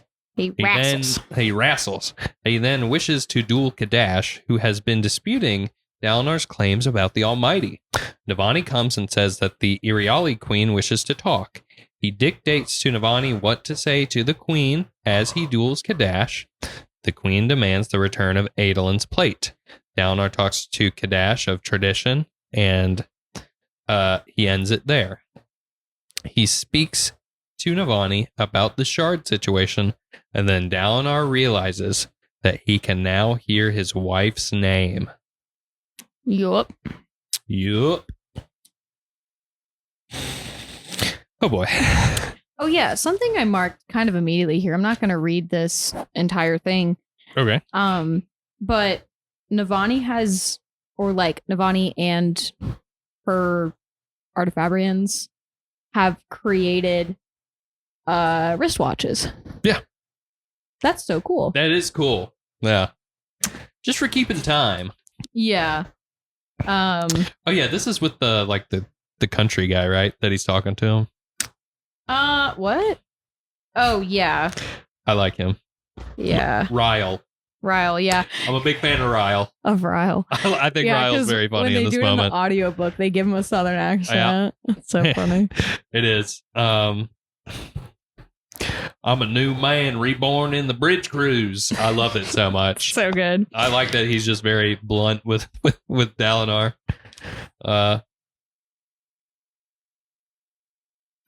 Yeah, I ain't got nothing marked on this, Whitney. They're wrestling. They're wrestling. I'm passing the wrestling. He refuses to use his Stormlight. Yes. He taught it. He sees And it he as doesn't- cheating. Yeah, he doesn't go to draw from the thrill either. Yeah, He he sees, hasn't like- been. He kind Yeah. of realizes that he hasn't been doing that. Yeah, because he like literally is like, oh, let me go for, I always have something I'm holding Uh-huh. in here. And then so Yeah. he chooses not to use a Stormlight. And then he's like, oh, I shouldn't go for the thrill. But then he's like, man, I haven't felt the thrill in like a long time. Mm-hmm. And the last time we saw him feel the thrill, outside of these flashbacks, he like made him disgusted. Yeah. Yeah. Something I've marked is when he's talking to Kadash, and let's see. He tells that story about his like dueling master Yeah. and the way that he like wears the belt. Yeah. And so he like goes The and he Takama. and so he does this whole thing where he goes and finds like his master's master, and then his master's master, and, et cetera, et cetera. And then he finally finds the guy, and he's like, why do you wear your belt like this? Nobody else wears the belt like this. And he's like, oh, well, if I wear it any longer, I trip and fall over it. Yeah, because he's short. Yeah.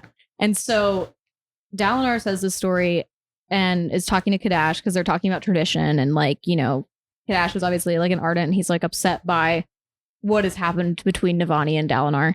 So he Mhm. tells this whole story, and he says, I love tradition. I have fought for tradition. Mhm. I make my men follow the codes. I uphold Voron virtues, but merely being tradition does not make something worthy, Kadash. Yep. You can't just assume that because something is old, it is right. And I just like that. Yeah.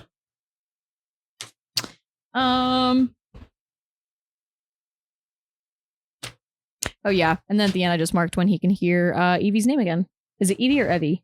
Evie. Evie, that's what it is. That's how I've always heard it pronounced. Yeah, it's Was Evie in the Evie. audiobook, yeah. Yeah. So And I like how Navani is just like, oh, right, you can't hear her name. And Dalinar's like, say it again. yeah. It's a great, like, how it happens. It's good. I like it. Ooh.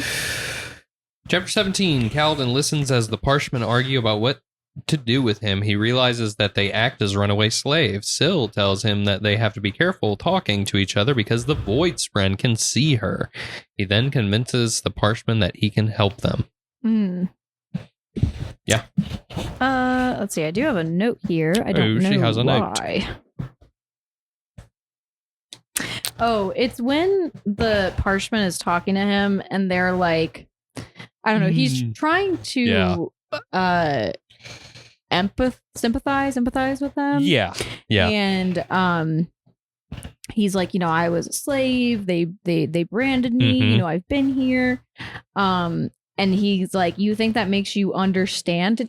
Are you trying to eat my book? Nova just tried to take a chunk out of my book. It's yummy. And I have this exact same mark. Yeah. You think this makes you understand? Of course it does. I'm one. And the Parchman says, I have spent my entire life living in a fog. Every day knowing I should say something, do something to stop this. Every night clutching my daughter, wondering why the world seems to move around us in the light while we are trapped in shadows. They sold her because she had birthed a healthy child, which made her a good breeding stock. Do you understand that, human? Do you understand watching your family be torn apart and knowing you should object, knowing deep in your soul that something is profoundly wrong? Can you know that feeling of being unable to say a single storming word to stop it? They may have taken your freedom, but they took our minds. Yeah, I had that exact thing marked. What do you have to say about that? I'm curious. It's so interesting because like, what we can assume about Parchment up until this point is that they like are not stupid. We knew they were never stupid. Right. But there was something where they had no capacity to like be more than just dull form, right? Yeah. And so it's super interesting. And it's like now they're able to experience all these feelings that they kind of haven't been able to for years. Yeah. And it's like gotta be really overwhelming. Yeah. And this is also where we find out that they like how they breed the Parchman too. It's like once a Parchman has a baby and it's like successful, they're like, oh great, like send her to, like go breed her. Yeah. It's like now and I don't want to say like they now have the capacity. I don't think that's the right word choice. Kind of though. Yeah, because they were something was locked before. in them. Yeah. But it's like it was even like worse than dull form because dull form can I don't know. It's such like I like that Kaladin kind of gets put in his place in this situation because yes, Kaladin understands what it was like to be like a slave and everything. He understood what it was like to be a human slave. It's completely different from being a Parchman. Yeah. And I think he kind of puts it the best way. Like, could you imagine you existing and you constantly not being able to do anything about anything? Yeah. Like you can't even try. You don't have the, I'll say capacity to try anything, to question anything. Yeah. Like you just physically can't. Yeah. Like your brain just kind of locks you into this like very like, I don't think the best way to put it. Like it's tough. Yeah, it's tough. Yeah. And I think that's why it's explained to you. Like the explanation is good enough. I don't know why I'm trying. You're fine. Yeah. I don't know. I like it a lot though.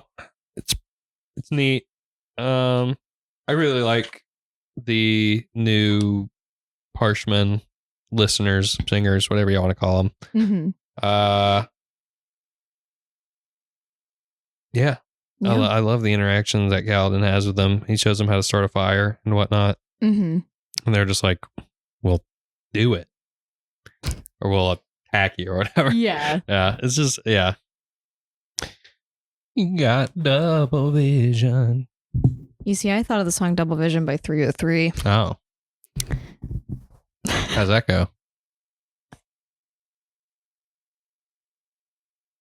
Fake fan. No, I got it.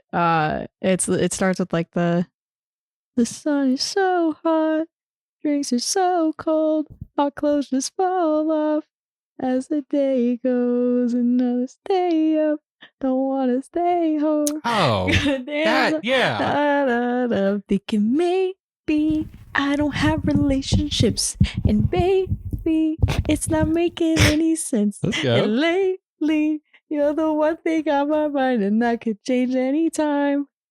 'Cause there's so many fine women that my head is spinning and I'm seeing double vision. Everybody's awesome. singing like, hey, na na na, hey, hey, na na na na. Yeah, that I'm one. gonna listen to that song after I leave. Yeah, I listened to 303 a lot as a youth. That's probably why I'm the way I am. All right. Okay, yeah. So chapter. Sorry. Hold on. All right. Let's. Okay. Chapter 18. Mm-hmm. Double vision. Double vision. Shallan becomes Vale and heads out to investigate the murders. After some drunken tomfoolery, she finds a group with some answers. She learned that a man was killed for killing his wife, and then learns that he supposedly killed another woman, except he denied it. Yeah.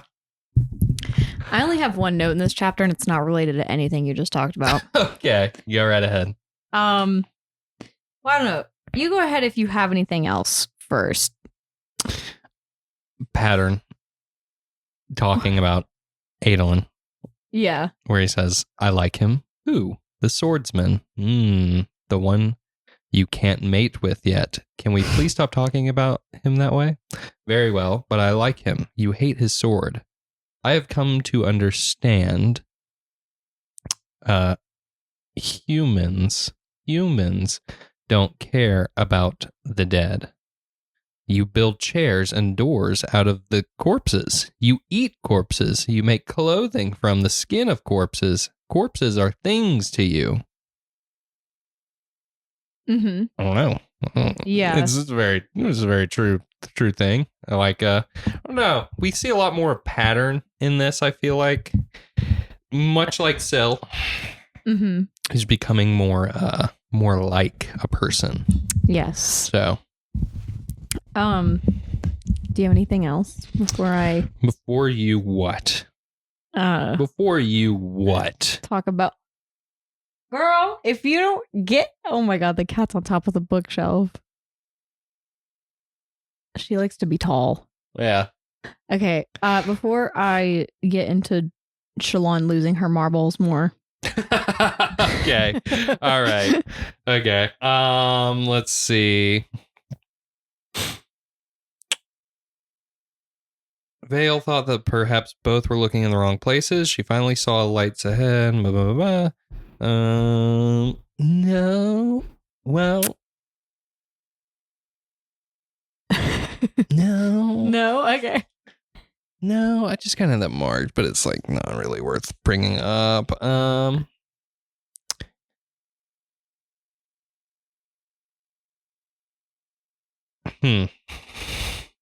is it? Well, it's kind of all right. I'll talk about this, but you might bring up more where Vale loses her mark. I'll just start, Okay. and if it's what you're going to talk about, stop me. Okay. As soon as I got drunk, as soon as I lost control. Okay, all right, you go right ahead. Yeah, you can talk about it. No. Okay. So yeah, as soon as I got drunk, I lost control. Mhm. Vale slipped away from me. Vale is just a face. No, Vale was a woman who didn't giggle when she got drunk or whine, fanning her mouth when the drink was too hard for her. She never acted like a silly teenager. Vale hadn't been sheltered, practically locked away until she went crazy and murdered her own family.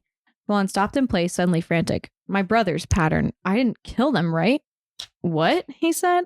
I talked to Balat over span read, Shallan said, hand to her forehead, but I had light weaving then. Even if I didn't fully know it, I could have fabricated that. Every message from him, my own memories. Shallan, Pattern said, sounding concerned. No, they live. Your brothers live. Murray said he rescued them. They're on their way here. This isn't the lie. His voice grew smaller. Can't you tell? So she like almost convinces herself for a second that she was light weaving made up messages from her brothers. And Pattern's even like, you can't tell that that's not the lie. Uh-oh. We, like, this whole book, we just see Shallan in this spiral. Mm-hmm. This downward spiral. Mm-hmm. And it hurts me. Yes. Quite. But that's the only note. Yeah, so she stabs a man. She stabs a horn eater. A horn eater, yeah. Right through the hand. Right through the hand. Her hand on top of his hand, and she stabs through both their hands, which is kind of crazy. Yeah, kind of tough, not gonna lie. Yeah. Kind of hard. Pretty tough. Pretty tough. Too tough. Too tough. Yeah. Let's see. He screamed the whole time we were taking him to his fall that he hadn't killed the second one. Her muttered he did. That barmaid was strangled the exact same way as Rem, body dropped in the same position. Even had the marks of his rings scraping her chin like Rem did. Her light brown eyes had a hollow cast to them, like she was staring at the body again as it had been found. Exact same marks, uncanny. Another double murder, Vale thought. Storms, what does it mean? Yeah, it's oh, bless you. Thank you. It's interesting that, you know, he's like, I didn't kill this second person, but the markings from his rings are identical, and he's like, no, I swear I didn't do this. Yeah. And then they throw him into a chasm. Or like they throw him off like the mountain. A mountain, yeah. It's crazy. Well, anyway, chapter 19. Yeah, subtle art of diplomacy. Dalinar flashback. Dalinar is at a feast where his brother is talking to a man from Rira. Dalinar wants to eat his pork, but he can't find his knife. My man decides to go out into the storm to find it. Unsuccessful, he returns and everyone is shocked by him. Gavilar thanks him and says he's helped prove his point to the man Toe. Navani and the others join them and say that him and his sister have shard plate and that Dalinar can marry her to get it. Dalinar is once again a Chad and kills a would-be assassin and agrees to marry Evie. Woo, woo, woo, woo. Woo, woo, woo, woo, woo. Yeah. Yeah. So, I don't have any notes until the very end of this chapter, so if you have something before that, please go for it. Nah. Oh, yeah. When he's out in the storms, he sees a gargantuan figure that moved on spindly, glowing legs. Yeah, I hate that. Yeah, they're like the same. It's like the same thing that Shallan and Kaladin saw in the chasms. Yeah. And it's just like a creature that exists in the storms, I guess. Yeah. Sure.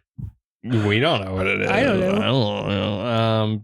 Dalinar steps back up to the feast hall, gave the whatever it was a rude gesture, then pushed open the door. Yeah. Dalinar just like sees it and he's just like, screw you, man. Yeah. Yeah, it gives him a middle finger. Yeah. I don't know. I just like it. I like when Sadeas, or it's like Sadeas and Gavilar, and then Eli.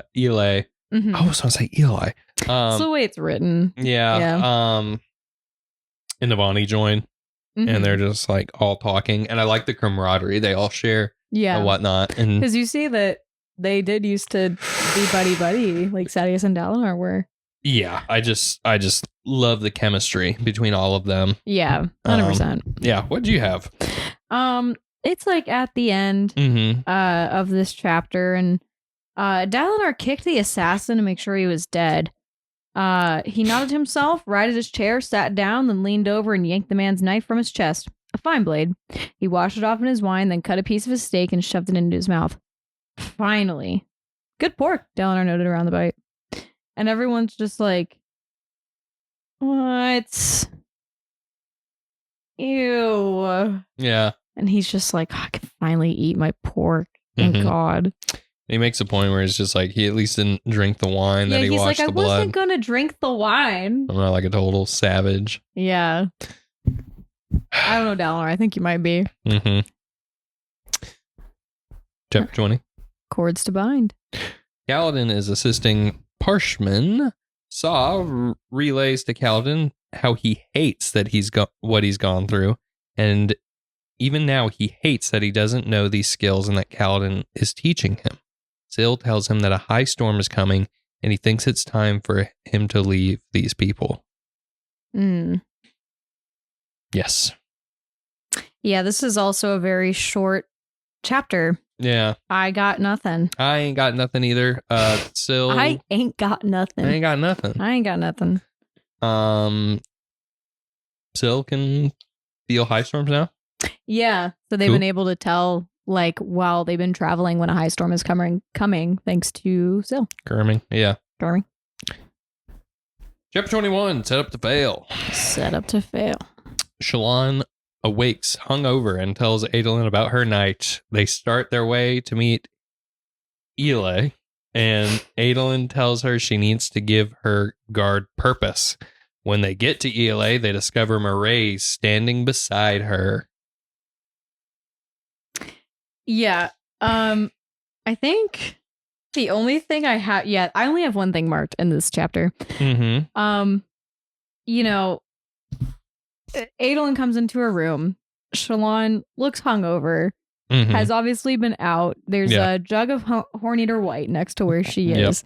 And he's like, "You want a loan? That's not safe." And she's like, "Adolin, dear, I could literally survive being stabbed with a sword through the chest. I think I'll be fine with some ruffians on the market." I said, "Oh, right. It's kind of easy to forget. So wait, you could survive all kinds of nasty murder, but you still get menstrual cramps? Yeah, mother cultivation can be hateful. I'm an all-powerful, shardblade-wielding pseudo-immortal, but nature still sends a friendly reminder every now and then to tell me that I should be getting around to having children. No mating," pattern buzz softly on the wall. But I just like, I don't know. Something fun that I like about Sanderson books is like that they give you, he gives you real world things in a fantasy novel that you don't think about. Like Adolin pooping his pants in the Shardblade. And Shallan is like, "Yeah, I am kind of like a all powerful being, but I do still get my period." Yeah. So I like that. I don't know. I like the realness of it. Mm-hmm. Is this the part where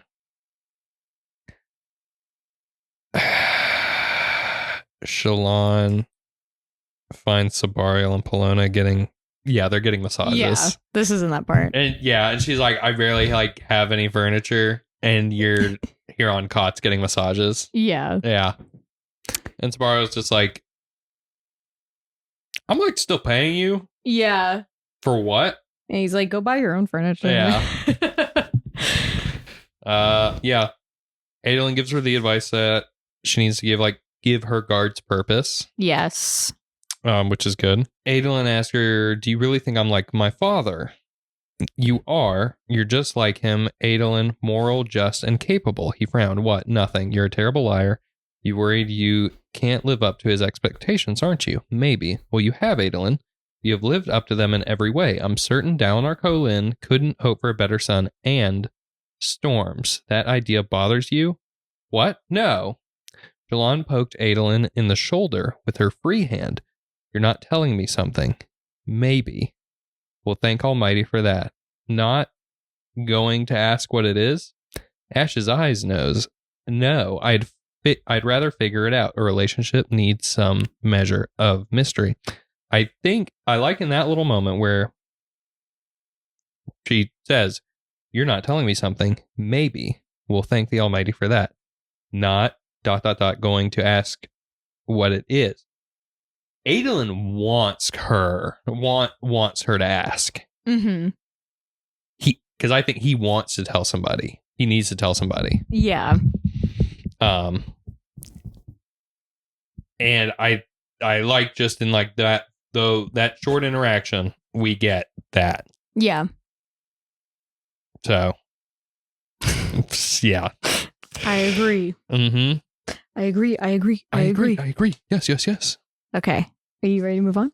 Sure. Chapter 22, The Darkness Within. The darkness.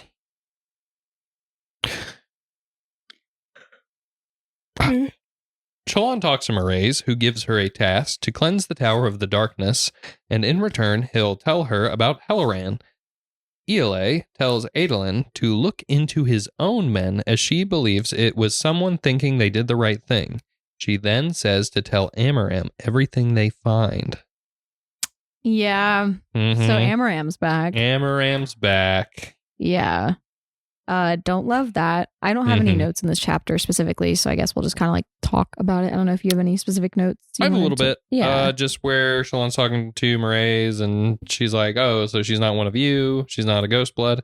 No, she and her husband were too wild a variable for us to invite. Their motives are their own. I don't think they align to those of anyone else, human or listener. Yeah. Yeah, so pretty interesting. The Ghost Bloods don't take like just any sleazeballs. Yeah, they're like, we have standards, and They do Iole not and reach Sadius them. are nuts. Mm-hmm. So, what else you got? So true. I'm trying to. Yeah. Mm-hmm. Yes. I think that's all I have. Okay. Chapter 23. Storming Strange. Kaladin and the Parshmen shelter in a bunker from the high storm. The Voidsprint appears to him and questions Kaladin. She tells him if he wants to fight with them, she will vouch for him. Yeah. Yeah. I ain't got nothing. This is a short chapter. Yeah, also short. I don't have anything either. Yeah. I think you hit all the big things on the head there. Men of blood and sorrow. Taravangian comes to visit the tower. Oh, this is chapter 24, by the way. Dalinar and Navani show him and Adrotagia around. Then tell him he's the only one with them, and Dalinar learns why people deny him. It's because they fear he wishes to conquer them. Yes. Okay. So, what do you have to say about this chapter? I don't have any notes, but this is where they kind of have a moment where they're like, Taravangian's like not the guy he used to be. Like, he's obviously... He's losing it. Yeah, he's kind of like losing his mind a little. And,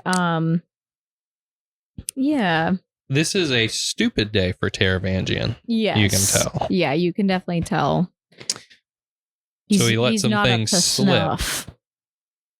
Which was him being like, oh yeah. I got a mark down. Yeah, go for it. The Shin send only a quick reply to congratulate us, whatever that means.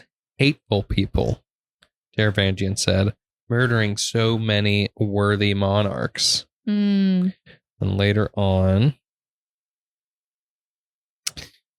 Dalinar listened to the words with dismay. It was obvious assumption, so clear that even simple-minded Taravangian saw it. What else to make of Alethkar proposing a union? Alethkar, the great conquerors, led by the Blackthorn, the man who had united his own kingdom by the sword. It was suspicious that that had tainted every conversation with the other monarchs. Storms, he thought. Taravangian didn't come because he believed in the Grand Alliance. He assumed that if he didn't, I wouldn't send my armies to Herdaz or Thalana. I'd send them to Yakavet. We're not going to attack anyone. Our focus is on the Voidbringers, the true enemy. We will win the other kingdoms with diplomacy. Taravangian frowned, but Adrotagia, however, touched him on the arm and quieted him. Because we know from the diagram, Dalinar was supposed to be a warlord. Yes. Who was not supposed to get to where he is. He was supposed to be like, oh, we have to conquer everybody to bring everybody together. That's the best way. Yeah, not like... And he almost said something. Yeah, and Adrotagia, like, literally stops him before he said anything else. Yeah, and is like, no. No. But it's also interesting here because like we've been getting all these flashbacks of the Blackthorn. Yeah. And now like he's realizing like, oh my God, they're not coming because they think I'm going to conquer them. Yep. And like understandably, they have a giant gate in their city where like they could just show up with their entire army. Yep. And there's nothing that those cities could do about it. Nope. So it makes sense. Makes sense. All right. We get the cool horse sketch. Yes. It's so awesome. All right. Chapter 25. Chapter 25. The Girl Who Looked Up. Ooh. Shallan and Pattern find a theater. Shallan tells Pattern a story, and then a figure is revealed to have been watching. Shallan pursues it into the markets. She finds there was an attack on Rock by this figure. She puts it together that the attack she committed on the other Horn Eater has been mirrored. Then the woman from the night before approaches her and wishes to join the Ghostbloods. Yeah. A lot happens in this chapter, huh? Yeah, a lot happens. I don't have anything until after she's done in the theater. So if you have something before that. Okay. I really like the story of the girl who looked up. I do too. I like that Pattern's like, oh, is this true? Is that like where Stormlight comes from? And she's like, no, it's just a story. Like, yeah, but it's also like obviously meant to sort of talk about Shallan herself. Yeah. In this moment as well. And like what she's going through and everything. And I like to think like how creepy, like, oh, all the people that were watching that she created, like, you know, fade away into Stormlight except for one. And it just gets up and leaves. Yeah. Yeah. I would cry probably. Go ahead. Whenever she sees it, she chases it down the corridor. And she turns into Radiant whenever she is pursuing this thing. She noted a faint light coming from several of the slots in the wall. With the sounds of people in a low echoing clatter. The breakaway market, she was in that region.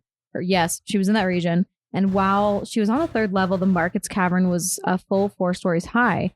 She moved to the next slot and peered through it, trying to decide where it led out. Was this something moved in the slot? A dark mass wriggled deep inside, squeezing between walls like goo, but with bits jutting out. Those were elbows, ribs, fingers, splayed along one wall, each knuckle bending backwards. The thing twisted, head deforming in its tiny confines, looking toward her. She saw eyes reflecting her light, twin spears set in a mashed head, a distorted human visage. Ew, man. Yeah. She just sees this black goo in the wall. Yep. And doesn't know what it is. Yeah, she's being a kitty cat. Can't be bothered. Can't be bothered. You got fuzz on you. She's gonna bite me if I try to touch her right now. I just want to get this fuzz off your back. I'm sorry. Oh, I put it on her back. Oh. It's fine. Oh, I missed it. Well. All right. 26. 26. Blackthorn Unleashed. Dalinar flashback. Dalinar is about to battle, and Gavilar tells him he needs to do enough damage to draw out Kalinor. Well, he does that, and then some, and then destroys Kalinor. Dalinar is so washed up in the thrill that he begins to make his way to kill Gavilar. At seeing his brother smile, he comes to his senses and vows to never be king. Yeah. The only thing I think Jack is playing Minecraft right now. Is he? Yeah, I got a notification on Discord. He's got the level 30 enchant set up. Why did it tell you? What do you mean? He put it in the Discord. Oh. Like, yeah. I just thought I would, update everyone. He is playing Minecraft. He is playing Minecraft. All right. Yeah, the only thing that I marked in this chapter is when he does go to like kill Gavilar. Yeah, because we've seen that previously. I think in like the first book, right? He brings that up. I don't remember, to be so honest with you. We've seen it in a previous book where he talks about that. Yeah. That one day where the thrill was just so overwhelming that he almost killed his own brother. I think what he says here is pretty hard. What does he say? It's Kalinor talking to him. Curious how quickly tyrants grow religious. It must be convenient to tell yourself that your murders belong to the Almighty instead. They better not belong to him. I worked hard for those kills, Kalinor. The Almighty can't have them. He can merely credit them to me when weighing my soul. That's tough, dude. It's hard, yeah. Stop trying to... I'm sorry. I just want to pet her. Just pick her up and shake her. No, then she will bite me harder. Okay. Yeah, I don't have anything else for that chapter. Yeah. Cool. Oh, look, there's your friend. Oh, is that my... In the next sketch. Oh, that's... Yeah. I don't like him. I like him. He's scary. Goopy guy. Goopy. Goopy, no goopy, no goopy. All right. Chapter 27, Playing Pretend. Playing Pretend. Pattern tells her that the creature she saw is an unmade. Ela comes to the meeting they're at and tells them that Amaram will be High Prince Sadius Interim. After the meeting, Adolin tells Shalon that it was Kaladin that killed her brother, not Amaram. Yeah. Okay. There we go. There it is. So we knew this was coming. Yes. We've known for a while now. Yeah.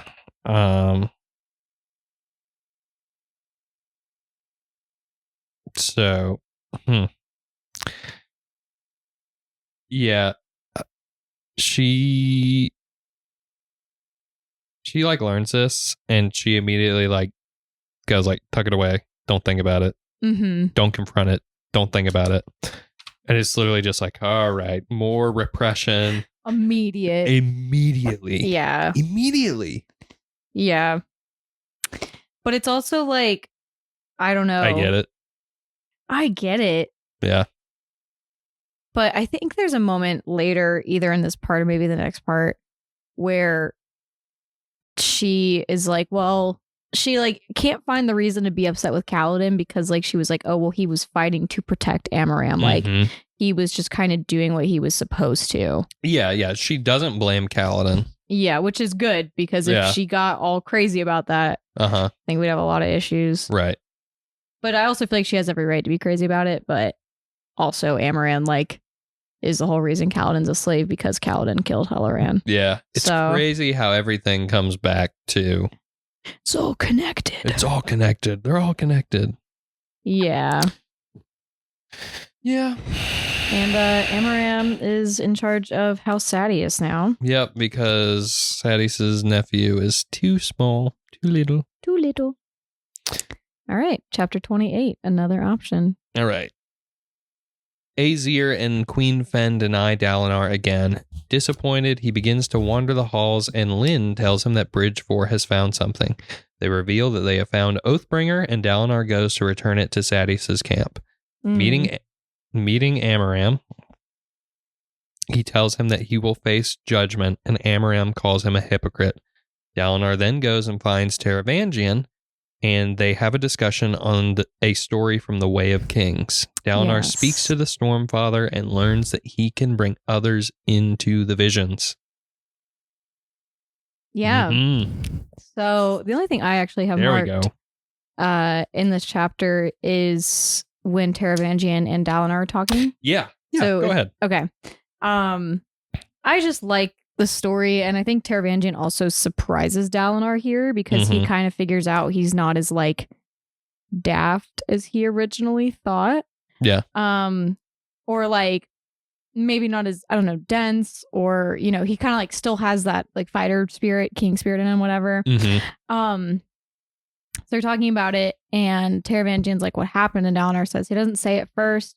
Throughout the book, he raises the question again and again. 3 of those men were violent threats, guilty of premeditated murder. 1 was innocent. What do you do? And Taravangian just says, hang all 4. And Dalinar, surprised to hear such bloodthirst from the other man, turned. Taravangian looks sorrowful, not bloodthirsty at all. Landlord's job, Taravangian said, is to prevent further murders. I doubt that what the book records actually happens. It is too neat, too simple a parable. Our lives are far messier. But assuming the story did occur as you claimed, and there is absolutely no way of determining who was guilty, you'd have to hang all 4, don't you? And Dalinar says, what of the innocent man? 1 innocent dead, but 3 murderers stopped. Is it not the best good that can be done? The best way to protect your people? Taravangian rubbed his forehead. Stormfather, I sound like a madman, don't I? But it is not a particular madness to be charged with such decision. It's difficult to address such questions without revealing our own hypocrisy. So, and then Dalinar thinks about how him and Gavilar had used these petty justifications when they had gone to war and as to why they were conquering people. But I just think that whole scene is super interesting, and Taravangian's yeah, you'd hang all of them. And this also, and Dalinar's surprised by what he says too. Yeah, but this reminds me of when in The Way of Kings, when Yasna and Shallan go out at night and Yasna kills those guys. Yep. It's just morality questions. It's it's a trolley problem. Yeah, it is a trolley problem. Talked about that. There's not really a right answer per se. Mm-hmm. But yeah, that's what I got for that one. I have marked where he grabs Oathbringer. Mm-hmm. He talks to the Stormfather. He's like, oh, calm yourself. I'm not going to bond it. This one doesn't scream as loudly as others. Why? It remembers your oath, the Stormfather sent. It remembers the day you won it, and better the day you gave it up. It hates you, but less than it hates others. Could it be rescued? Dalinar whispered as they entered the tower, and climbed a stairway. Could we save the Spren who made this blade? I know of no way, the Stormfather said. It is dead, as is the man who broke his oath to kill it. Back to the Lost Radiance and the Recreants, the fateful day when the knights had broken their oaths, abandoned their shards, and walked away. Dalinar had witnessed that in a vision, though he still had no idea what had caused it. I think I like that. This is theory, Ryan. Mm-hmm. The Stormfather doesn't outright say there is no way to save the dead Spren. Mm-hmm. He just says he does not know of a way. So maybe there still is a way to bring all these dead Spren back. Yeah. Yeah. So there's not so much screaming anymore. Mm-hmm. Yeah. Yes. This is all I had. Yeah. You hit the nail on the head with Taravangian. Yeah. Yeah. All right. Chapter 29. No backing down. Shallan gets her men to look for violent acts and wait for them to happen. Being caught by surprise, she chases her target into a hidden room. Pattern goes and fetches Adolin, Renarin, and Bridge 4. All of them descend into the pit and find an ancient library and a black mass of goo. Renarin says that it is Ray Shafir, the Midnight Mother. They get into a fight with the thing and all retreat except for Shallan. She gets them to attack again and then touches the mass with her bare hands. Yeah. The only thing I have marked, because the other thing I had marked was when they see the Midnight Mother and Renarin's like, that's what it is when Shallan is drawn towards the blackness, because she had said okay, I'm not gonna go, she promised Pattern I'm not gonna go down there alone. Mm-hmm. So she keeps her word, but she's drawn towards the blackness. She's not stupid, mostly not stupid. She waited, transfixed by the pit, until she heard voices from the hallway behind her. He can't see me in Vale's clothing, she thought, and started to reawaken. How long had she been kneeling there? She took off Vale's hat and long white coat and hid them behind the debris. Stormlight enfolded her, painting the image of a Hava over her trousers, gloved hand, and tight button shirt. Shallan. She was Shallan again. Innocent, lively Shallan. Quick with a quip, even when nobody wanted to hear it. Earnest, but sometimes overeager. She could be that person. That's you, a part of her cried as she adopted the persona. That's the real you, isn't it? Mm-hmm. Why do you have to paint that face over another? She's losing it. So yeah, we're seeing Shallan not even recognizing herself. Yeah. Just like Shallan. Yeah. Yeah. I told you all my Shallan things I pick out. It's just literally her descending. Yeah. Yeah. I like the whole thing where they're describing like they call it a living darkness. Mm-hmm. A darkness seeped down the hallway. It wasn't fast, but there was an inevitability about the way it coated everything. Blowing up the sides of the walls, onto the ceiling, on the ground, shapes split from the main mask, becoming figures that stepped as if from the surf, creatures that had 2 feet and soon grew faces with clothing that rippled into existence. And then after that, Renarin says, like, oh, it's Ray Shafir. Yeah, that's the Midnight Mother. That's a Midnight Mother. What a cool name. Yeah. Yeah. That's it. That's all I have for this chapter. All right. Let's talk about chapter 30, Mother of Lies. Mother of Lies. Shallan scares off the unmade, and then they find this crazy big gemstone being covered by the creature. Yeah. I have something marked initially. Okay. She felt its confused fascination with humankind. It remembered men in innate understanding, much as a newborn mink kit innately knew to fear the sky eel. This spren was not completely aware, not completely cognizant. He was a creation of instinct and an alien curiosity, drawn to violence and pain like scavengers to the scent of blood. I really like that. I like that, Shallan basically is connected to this like gunk of evil and like confusion, and is truly like understanding the psyche of like this unmade. Yeah, I have marked where it says the creature trembled and Shallan finally saw the reason for its fear. It had been trapped. The event had happened recently in the Spren's reckoning, though Shallan had the impression it had in fact been centuries upon centuries that had passed. Ray Shapir was tired of it happening again. The imprisonment had been unexpected, presumed impossible, and it had been done by a lightweaver like Shallan, who had understood this creature. It feared her like an axehound might fear someone with a voice similar to that of its harsh master. So it's like the whole fight scene we get in the last chapter is really cool because you just see the Midnight Mother like creating people that like almost look like people, but they're not like totally there. Yeah. And so like what she's saying here, where it's like she had the impression of people is so interesting, but it's like she's been locked in this tower for centuries, presumably trapped in this tower for centuries, and doesn't see humans anymore. So that's why she can't accurately make them. So now she's like surrounded by people again. And so she's wanting to learn, which is why she's been imitating the murders, because she's watching and learning. Or is trying to, at least. So I really like just the way that as they're also fighting, as you were bringing up, how it's like imitating humans. The longer the fight goes on, the worse it gets. The worse like the mimicry gets. Yeah. Like they get less like distinct, and they become more like nightmarish monster stuff. So really cool. It is really cool. Yeah. All right. Oh, and at the end here. So should we chase it down? This goes down a long way. Don't give chase. We can post guards in this chamber, but I don't think she'll return. Yeah, Tef said, leaning on his fear and wiping sweat from his face. Guard seemed like a very, very good idea. Shallan frowned at the tone of his voice, then followed his gaze to look at the thing Ray Shafir had been hiding, the pillar in the exact center of the room.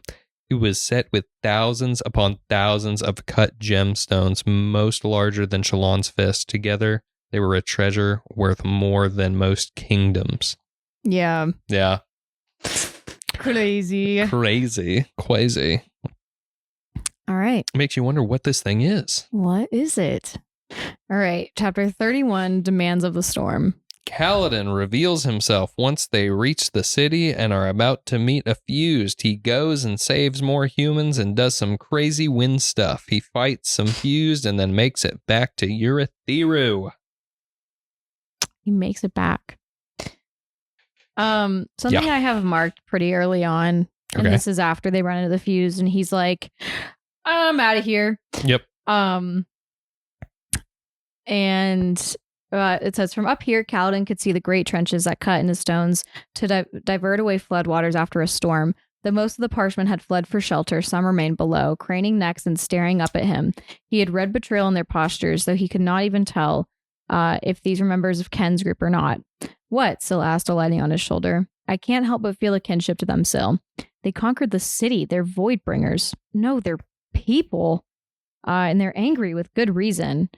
I know that feeling. It burns in you, worms inside your brain until you forget everything but the injustice done to you. It's how I felt about Elhokar. Sometimes a world of rational explanations can become meaningless in the face of that all-consuming desire to get what you deserve. You changed your mind about Elhokar, Kaladin. You saw what was right. And they have this whole conversation of like, did I find what was right, or did I finally just agree to see things the way that you wanted? Mm-hmm. And they have this whole back and forth of like, is honor just what you perceive? Like what Syl perceives as the right thing? Or is it actually what is truly morally right? Mm-hmm. So. It's a question. It is a question. Do you have anything else, Whitney? Let's see. And here. When he like reveals himself, actually, so I'll take it. The one when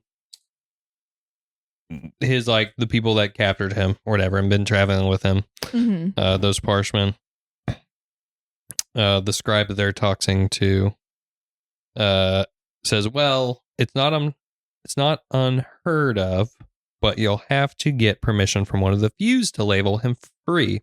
One of the what? And as soon like it goes on and talks about like these Parshmen don't even know what a fused is. Yeah. And then Kaladin sees one. And like it's coming this way. And he sees like the glowing red eyes. And he's like, okay, now it's time to go. He's like, yeah, I think I've overstayed my welcome. Yeah.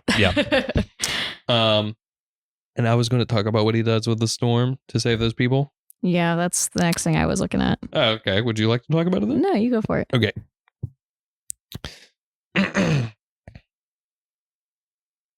Kaladin still said, "I'm sorry. Being sorry isn't enough," he yelled. He clung with one arm to a child, his face toward the storm and its terrible winds. Why did it destroy? This tempest shaped them. Must it ruin them too? Consumed by his pain and feelings of betrayal, Kaladin surged with Stormlight and flung his hand forward as if to try to push back the wind itself. 100 windspren spun in as lines of light, twisting around his arm, wrapping it like ribbons. They surged with light, then exploded outward in a blinding sheet, sweeping to Kaladin's sides and parting the winds around him. Kaladin stood with his hand toward the tempest and deflected it. Like a stone in a swift-moving river, stopped the waters. He opened a pocket in the storm, creating a calm wake behind him. The storm raged against him, but he held the point in a formation of windspren that spread from him like wings, diverting the storm. He managed to turn his head as the storm battered him. People huddled behind him, soaked, confused, and surrounded by calm. Yeah. So he at one point just like, wow, literally holds the storm back. Holds the storm back. That's right, folks. Kaladin Stormblessed is that guy. Wow. He's that guy. Yeah. He held. That's tough. He literally held the whole Held storm the back. storm back, Whitney. Come on now. Come on now. Come on. What you talking about? I don't know. I just know he held the storm back. Told the Stormfather, hey, bud, don't do this. Stormfather said, oops, my bad. He said, I'm going to do something about it anyway. Come on, Kaladin. Talk to him. I think what you just said made sense to like a percentage of our listeners. What do you mean? Like people that are not from the South are not going to understand half of what you just said. What are you talking about? I just spoke normal. You got so into a drawl there for I'm a second. sorry. That was crazy. Wow. I mean, I understood every word you said. My dad sounded like that. Yeah. So, but that was awesome. Ryan really got into it there. I loved that. Thank you. But yeah, he held back the storm. He held back the damn storm. It's crazy. There's that whole thing where Syl's like, you can't help everyone. And he's like, I'll be damned if I can't help everyone. Try me. He says, try me. Yeah. Anywho. Chapter 32. This is our last one. I know I don't Okay. have anything else for the last one. Shallan is recovering with Pelona and tells her that Ray Shafir wished to understand humans more by killing them. Adolin comes and tells her that someone has returned and is baffled to find out it's Yasna. She's back. Yasna's She's back, baby. She's back. Yeah, I don't have any notes on the last chapter. I ain't got no notes on the last chapter either. But yeah, the only thing that matters in this last chapter is that Yasna's back. It's so true. This chapter is only like 2 pages too. So I literally texted Ryan and I was like, Yasna's alive. who's Yasna calling? Oh, hello. Yeah, I'll wait till we get into the next part to talk about it. Yeah. Well, that's part 1 of Oathbringer. That's part 1 of Oathbringer. Whitney, Ryan, as you know, as I know, we read both part 1 and 2. we did. And I already texted you this. Uh-huh. This is the best book. This is the best book.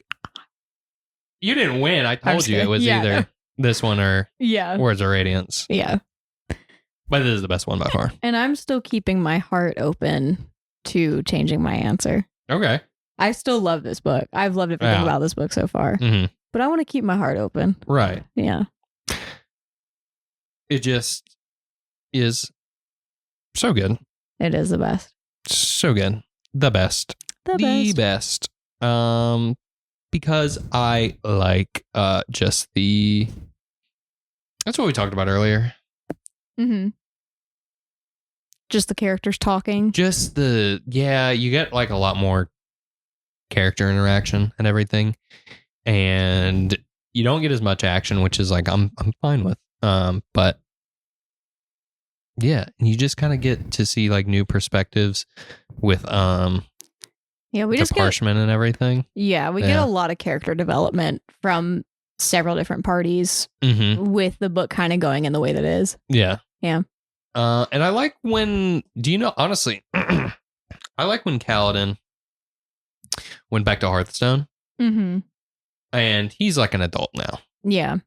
And he gets it.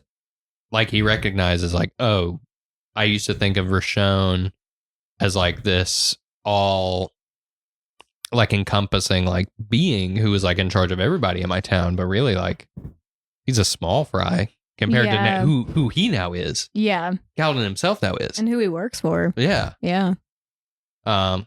It's just really nice. Part 1 of Oathbringer, pretty banger of a book. It's really long. It is 333 pages for me. Oh, mine is like 327, I think. Something like that. Oh. Yeah, 326 is what it ends on. Oh. Yeah. That's a novel. That is literally the size of a normal novel. Yeah. No wonder I felt like I was getting my butt kicked while I was reading that. Dude, I told you. The whole thing. So I'm assuming most people have the mass market paperbacks like this. Rather than that, I've never seen those copies until you.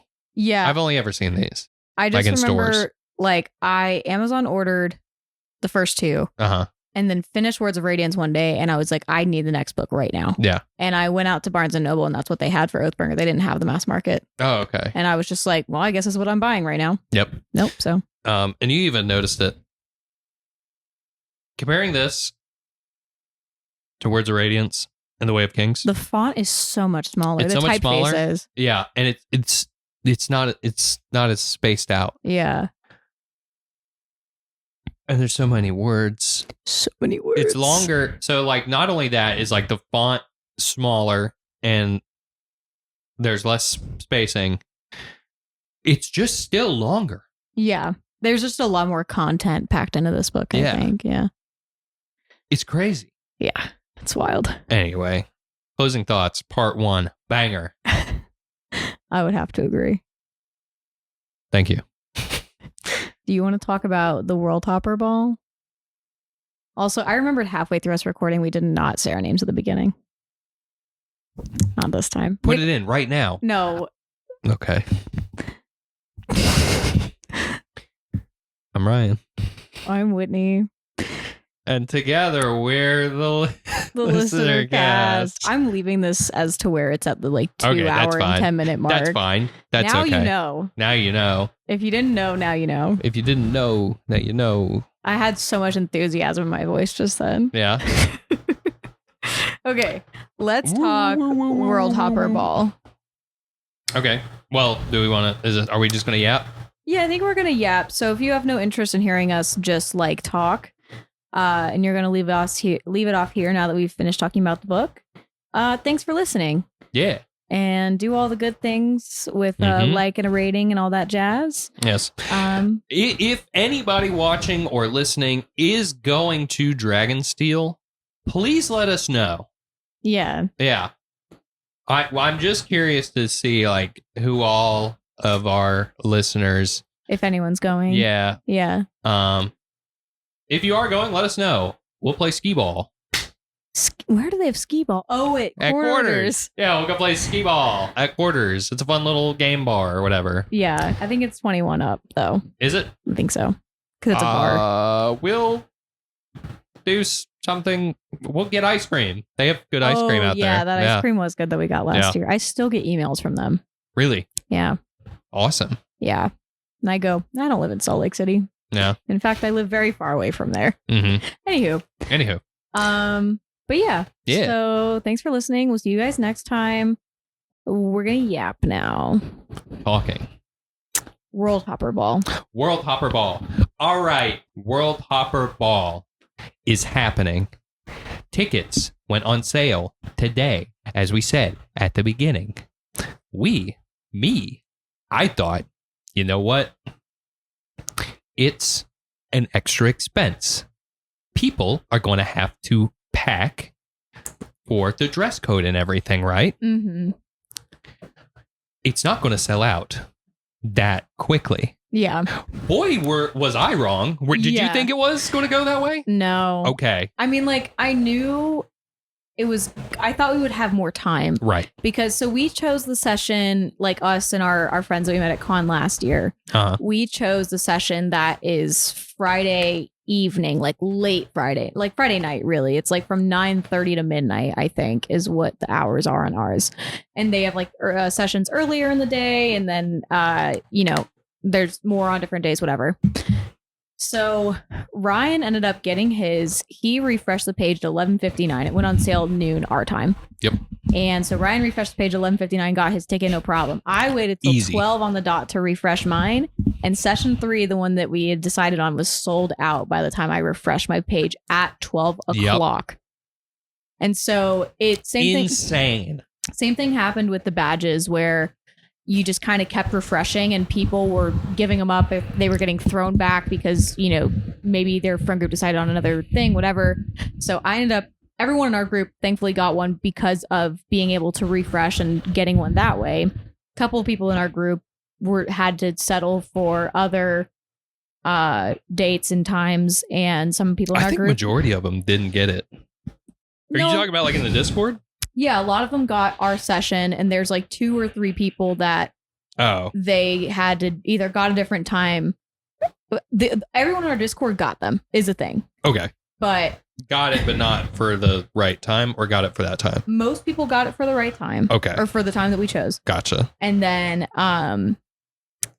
there was 2 people that I think it's them and their partner that are going. Right. Where they had to choose a different time. Okay. And then we know that someone that we're going with did not get one at all. Yeah.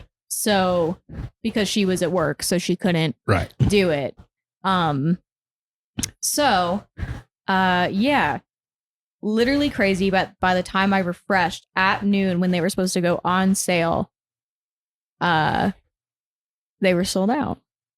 Yeah, just for that time slot though, like for Friday, for both time slots. And I would say they were probably still on sale probably 3 hours later, but they've been sold out for several hours now. Okay. Yeah. Because Ryan came over, I think we looked at it around 3 o'clock and it was completely sold out. Yeah. So, yeah. It was cuckoo bananas. I just was like sitting there. I was like, 11:59. Yeah, I'll try it. Add to cart. Because I have somebody else's ticket. I was like, oh, cool.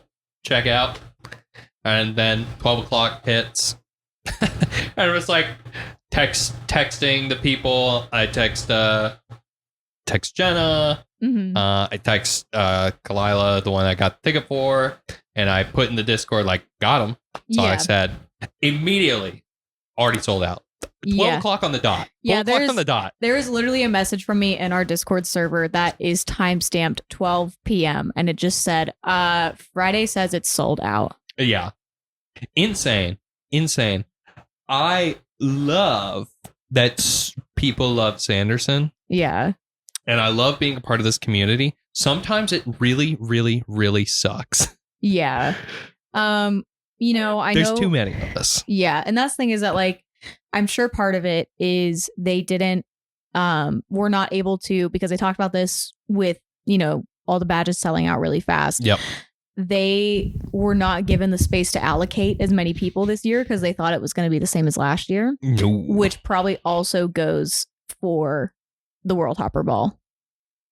Yeah. They probably could have a bigger room for that. And they are just not being given that by the convention center is my assumption. Yeah. Because I'm sure if they really wanted to, I mean, I don't know how big this room is. Like Ryan and I got real detective-y on it earlier where we looked up like a map of the convention center and saw how big the room was and like kind of how it'd be set up and whatever. In theory, obviously we don't know anything. Like we're just kind of conspiring. Yeah. And we like figured it out, and I just like there's got to be ballrooms in that convention center that are just as big as the one that like Roshar is, because that's like where they did all the big ones last year.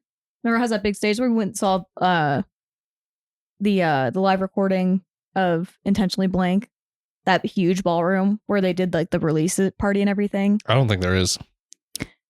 I don't know. I work in convention centers occasionally for my job, and there are ballrooms of sizes like that. I mean, there's usually several in those convention yeah. centers. So I'm just thinking that the Salt Palace, because they are doing the same kind of setup as last year, are just not allocating the space for them. Because that's what they said. They're not, though, because if they had the space, they would have sold more badges. At the end of the day, that's what it came down to, was like, we have to cap this out at this many people because we were not given more space. That was what they said. Because they literally were like, yeah, we can't release any more badges because this is as many people as we can fit in here. That is like legal. So I'm assuming it's the same thing with the Worldhopper Ball, is that they just don't have a space. They're not being allowed a space that is big enough to sell more tickets to the Worldhopper Ball. Because we there's like, what, 7,500 badges? Yeah. And there's 5 Worldhopper Balls, 640 tickets a piece. That's 3,200, I think is what the math was. So they're all sold out. Yeah. So there's 40. Oh my God, what's the math on that? 4,300 other people that will not get that opportunity. Right. And like, I know it's 18 plus, so there will be no minors present, but the amount of minors that I think are going to be at Dragonsteel are very small. Like maybe 5% of the amount of people that are going to be at Dragonsteel. So yeah, I just don't think the space is allocated. What can you do?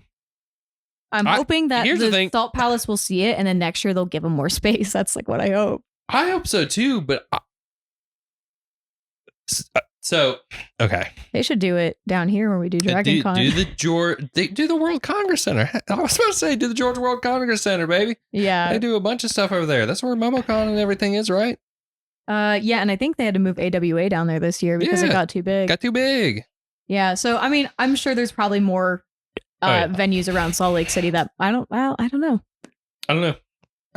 And I doubt they're going to move out of Utah for the convention at all. I doubt they will move out of Utah for sure, or out of that area. Yeah, it's going to be on the West Coast regardless, I feel like. Yeah, I doubt. I think after this year, well, here's the thing. This year might be like an outlier because it is a Stormlight year. But it is a Stormlight year. Yeah. So, I don't know.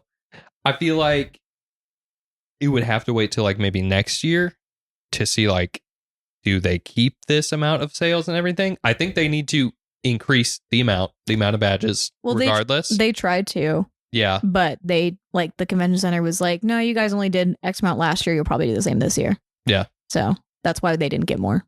Mm-hmm. Yeah. It's sold out in under an hour. I don't even think it was an hour. It had to be I'm talking about badges. Yeah, I know. It had to be like 30 minutes. Oh, yeah. If not, I don't know. I feel like it sold out so bad. Sold out fast. VIP sold out in like a minute. Dude, I literally... When the website worked. Yeah, when the website worked. I don't know if I've talked about this on the podcast. I was in Florida visiting my mom, and I was driving my sister's car back to the city that day because she had to fly somewhere else on a work trip, and it was just going to be easier for her to fly back into Atlanta. And so she was like, can you drive my car home? And I was like, yeah, sure. So I drove her car that day home.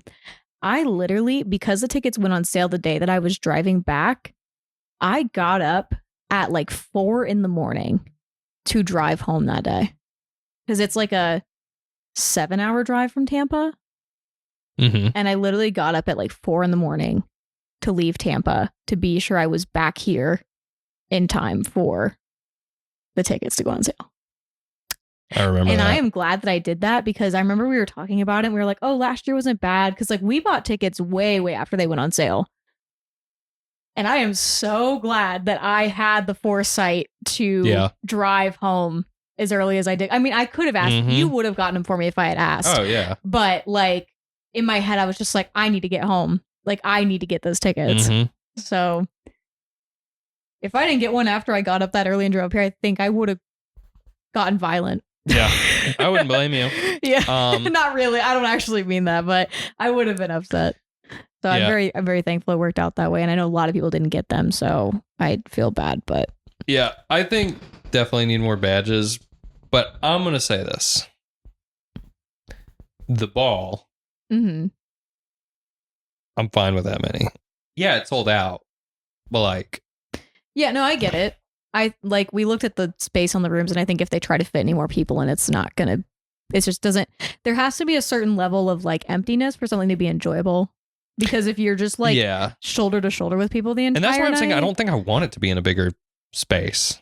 I mean, if they're going to add more people, they should put it in a bigger space. That's what I'm saying. Oh, yeah.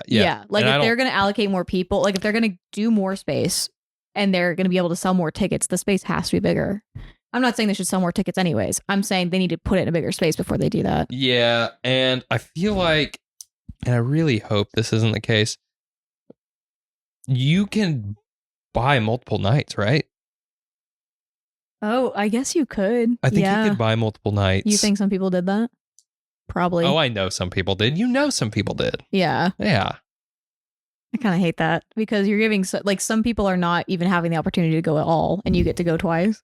Yeah, but I mean, like, you know, some people did, and I think that sucks. Like, let somebody only go once. Yeah. It's the first year they're doing it too. Like, I feel like you should share the wealth, and that's let everyone have the exactly experience. why people are buying multiple tickets. I'm sure, and I don't have any proof that people are doing that. This is all speculation. Yeah, right. But I know, unless there was a way for you to not buy multiple nights, but I'm pretty sure. I think it said like buy more tickets now, and like it sent you back to the options to like buy it. Yeah, I think it did. So, Yeah, I don't know. if you bought multiple nights, reconsider. Reconsider. I don't know. People can do what they want. People do what they want, but I mean, I just would say allow somebody else to share in that. Yeah. Share the event. wealth a little. Yeah. Let people experience it too. Yeah. Yeah, because we have one friend that didn't get a ticket, and I feel really bad about it. Yeah. And like, I mean, I'm sure she will find something to do on her own and will be fine, but still. Yeah. Yeah. Jenna actually texted me about the ball. Really? What'd she say? She said, "What are you wearing to the ball?" I said, "A suit, I guess." Yeah. She sent a slash emote, what? Oh, yeah. Emoticon. I said, "Why?" She said, "It's a ball. Got to do something fun and themed. Kalila and I are doing night and day. You and Witch should join and be dawn and dusk or something." That's cute. I don't know. I don't know what I'm gonna wear. No clue. Not a clue. Suit. Look, I'm a wedding guest. That's true. I don't know. You cannot wear a wedding dress. I'm not gonna wear a wedding dress. What if you do? That would be weird. Yeah. And crazy. Mhm. Because I don't even own one of those now. There's no ring on this Yet. finger. Yet. Anywho. I can thrift one from Goodwill, probably. Oh, yeah. Yeah. Anywho. I'm excited for the ball, nonetheless, because there's going to be actors and there's going to be food. I'm excited about the drinks. I'm hoping they do the colored wines. Oh, yeah, that'll be fun. I'm going to go crazy. Oh, yeah, because I'm sure like one of like the mocktails they might do might just be like the pink wine. Yeah, someone... Or no, it'd be the orange The because it's orange one, non-alcoholic. There was one that in our Discord, someone was like, because they had like cocktails and mocktails, they're like, I hope they do Horn Eater White, and it's just like Everclear. And I was like, ew. But like, yeah, I would not be ordering that. Dog. Unless I was like planning to get really lit at the Worldhopper Ball. I've never had Everclear and I don't think I want it. Yeah. No. I think it would have the same reaction as when we were drinking in Salt Lake City last time and you had gold tequila for the first time. Where you drank it and then threw right back up. No, that sucks. I don't like tequila to begin with, and that tequila like just did not settle right with me. Yeah. That's fine. It's icky. Yeah, Ryan threw up in a park. In a park, yeah. We were like pre-gaming before we went to the bar, and Ryan threw up in a park. Yeah. It's okay. It was gross. I don't think I even took a full shot of whatever that was. Like, I think I had like a sip, and I was like, ugh, gross. And I'm a tequila drinker. I'm a tequila enjoyer. So Crazy person. I like to party. I don't know. Not really. I like to party. I like tequila. Well, no, I was out with my girlfriends the other night for dinner, and our waiter was like hitting on one of my friends. Mm-hmm. And it was pretty close to her birthday. So he was like, oh, is there like a birthday over here? You know, get something for free off the dessert menu. And so we got a flan. And then he was like, we desserts or shots? And she was like, well, can we do both? And he was like, yeah, why not? And he was like, what kind of shots do you want? And I was like, tequila. That's funny. So I chose we got tequila shots. But we were at like it was like a elevated dining like Mexican restaurant. Yeah. So I was like, it's appropriate. Yeah. Tequila. I have a question for you. It's because I know it's a divisive drink. Divisive. Yeah. Okay. You don't really take shots of it, but like, how do you feel about gin? Gin? Yeah. I've had gin cocktails that I've liked, but like I would say, I don't know, I've mostly drank it like when I was working in a restaurant. Yeah. And we would do like tastings of all like our new cocktails and stuff. Yeah. That's the most time I would drink it. So like, it's fine. I'm never going to like really order it. A lot of people I know just hate gin, and I like gin. That's fine. Yeah. I don't have a strong opinion either way. Yeah. But people do typically have a strong opinion of it. Yeah. Yeah. I don't know. I've just tried it in cocktails and been like, that tastes like alcohol, and then move on with my day. I don't know. It's citrusy. I like it. Yeah. That's what, I mean, I like mezcal, and most people don't like mezcal. I don't know if I've ever had mezcal.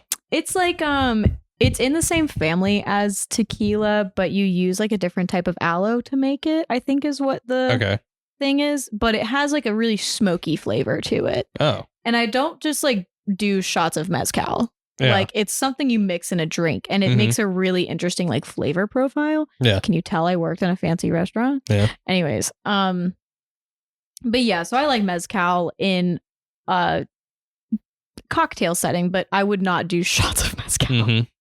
People that do that are crazy, probably. Yeah, that's okay though. I can get down with that. Like I can't, but I support you if you do that. You're better than me. Yeah. Wait, what have you been enjoying this week? Dexter. I've been rewatching while I've been cat sitting. Been playing a lot of Cult of the Lamb. That was really like a week and a half ago thing, but I haven't had time to play video games the last like week or so because I've been so busy. What else? Oh, I went to a concert last night, Ryan. Yeah. I saw Spirit Box. I have beef with Ticketmaster because it said on Ticketmaster you and a whole lot of other people. I know that. But on the ticket, it said 6:30. Okay. Tell me why we get there. We're like running a little behind. We're like walking over because my friend lived near the amphitheater. We're walking over and it's 6:32 and we can hear Spirit Box playing. Did it start at 6:30? It started at 6:30. Doors weren't at 6:30. No. But Ticketmaster, like, you know, if you go to like My Tickets, it'll say like your show and then it'll say like a time. Yeah. And usually that time is like when doors open. Yeah. It said 6:30 and we got there and Spirit Box was playing. And I was like, you've got to be kidding me. Because half the reason I bought the ticket was to see Spirit Box. And they only played 6 songs. So I have beef with Ticketmaster because of that. Oh, it's fine. I saw 4 songs and I bought the ticket to see Gojira. At the end of the day, I really wanted to see Gojira. I haven't seen them. I've gotten really into them in the past like 2 years. And so I really, really wanted to see them. Yeah. I'm really sad I missed them when they were on tour with Mastodon because that was probably so dope. But yeah, Gojira played. They were amazing. Like probably top 5 best bands I've ever seen live. Really? Yeah. Like, I mean, they sounded perfect. Yeah. They all play an instrument live too. So every single one of them was playing an instrument live. Yeah. They just nailed everything. The vocals sounded great. They had a great stage setup. They had pyrotechnics. They had smoke. Like they were doing, it was just a great show to watch and they sounded incredible. And I was just like, whoa. And they had this whole thing where one of their songs ended and they had this whole thing playing on the screen of like all of them as astronauts landing on another planet. And they landed and it showed the Eiffel Tower. Oh, okay. And so I don't know, like everyone might not know this, but Gojira played the opening ceremony for the Paris Olympics this past year. Yeah. And because they're French. So it showed the Eiffel Tower and then the whole thing got dark. And then at the opening ceremony, you hear the Marie Antoinette like yelling something. And so it's like completely dark in this amphitheater. And you hear that Marie Antoinette thing. And then they started playing the song Mea Culpa that they played at the Olympics opening ceremony. Awesome. And I was like sitting there and I was like, no way. It was so cool. It was so cool. That's awesome. Yeah. And then Korn played. Korn was the headliner. And I ended up leaving my seats and going to sit by my friends who I had like gone with, but I had bought a better seat and they had been guest listed by Gojira. And so we were there and I went and sat with them for Korn because I was like, I don't really listen to Korn, but you know, it is what it is. And so I went and I sat with them and they are both enjoyers of Korn or had been previously. Okay. And both of them were like, because this was them celebrating 30 years of being a band. And like I was watching it and I was like, you know what? Maybe I just like don't like nu metal. Like maybe I'm just like not into this music. And like that's fine. But like I looked at my friends who like this band and they were like, this sounds awful. Really? And I was like, okay, so it's not just me. But like, yeah, but they were like, yeah, no, this is they don't have it anymore. They're just getting old. They're just bad live now. I guess. Everyone else around us that seemed to be having a really good time, but we were all just kind of like, Oh, yeah. And like them especially, who like they have been listening to that band or have listened to them prior, were like, wow, this is rough. yeah. We left early. Right. Yeah. So I'm not really a Korn fan, so but you don't think you like new metal? Like in maybe general? I do. Maybe Korn was just not having their best performance last night. Do you like System of a Down? I like don't like listen to these bands. Like I've never like I like know their popular songs, but I've never like sat down like listen to their discography. Actually, I do like System of a Down. I was about to say, there's no way. I was like, I've listened to Toxicity. There's no way you have not listened to Toxicity, right? Yeah, I love that song "Deer Dance" that's on there. Oh yeah, it's great. Yeah, it's a banger. Listen to Toxicity by System of a Down. We should what? I'm telling the audience to listen to Toxicity by System of a Down. It's probably one of the best albums. Yeah, I like that album. I haven't listened to their other stuff, so I can't definitively tell you if I like new metal, but I can say I've listened to it. Yeah, I can tell you that I really just like System of a Down. I don't really listen to a lot of other new metal stuff. Yeah. So, we have a new metal, like a big new metal, band from Atlanta, right? Mm-hmm. What's her name? Silly Goose. Oh yeah. Yeah. Yeah. People like them. I don't know. Yeah, they're doing really well. Mm-hmm. I've known them for a long time. I knew them when they were under a different band name. I have vocals on one of their EPs actually. Do you really? Mm-hmm. That's cool. I wonder if it's still up. I don't have my phone, so I can't check, but Yeah. or if they've deleted it by now. But yeah, they used to go under a different name, and I was in the studio helping them with What was stuff. the name? Do you remember? Student Driver. Oh. Yeah. So I helped them on like the first Student Driver EP, and I did like vocals on one of their songs. That's cool. Because I was like in the studio just because I was like apprenticing at this like recording studio. Yeah. And so I was there doing that. And then Jackson was like, oh, I want girl vocals on this. And I was like, okay. And so I just like did them. Cool. Yeah. So yeah, I've known those guys forever. Wow. Yeah, it's cool to see like a band from Atlanta doing well. Yeah. Like I said, not super into new metal. So yeah, it's not for me. But yeah. Like I said, I'm just happy anybody's doing well. And like, I know how bad, like this is kind of like Jackson's like dream come true. So good. Super cool. Yeah. Nice. Yeah. I started a show. What? Oh, yeah. Yeah. Oh, yeah. I started Pretty Little Liars. Ryan said, I don't want to record the podcast today. I just really want to go home and watch Pretty Little Liars. 7 episodes deep. Folks, if you like trash, this is the best trash. It's teen drama from 2010. Yeah, it's definitely dated. It's awesome. That first episode might be one of the worst first episodes of television I've ever seen in my life. It's crazy because you got to think that sat in a room with executives and they were like, yeah, put it on. Air that. Dude. I was shocked when I watched that first episode. And I was like, because they have to get so much plot out, they like just jump so many times. You're just like, you have to meet this character and this one and this one and this one and this one. And then you still meet so many other characters even after that and everything. And the whole point is like, the whole plot of the show is that there's a group of friends and one of them goes missing. Mm-hmm. A year later. Yeah. Yeah. Their friend Allison is the one that went missing. So they all start getting these messages from A, and they're just like, is this her? Is this her? Yeah. Then at the end, like the first episode, they like, they find her body. Oh. Yeah. Well. And it's just like, is it A? Is it this? Is it that? And then they're like, the whole show is them trying to figure out who A is. They're trying to figure out, and this person like knows everything about them, knows everything they've ever done, knows everything they are doing. Yeah. In that moment. I remember like when the show was airing. And seeing commercials for it and everything. Commercials, and like I remember so many girls I went to school with watched it. So like Dude. I remember like when they were teasing, they're like, oh my, we know who A is. I remember like hearing about it at school and be like, I don't care.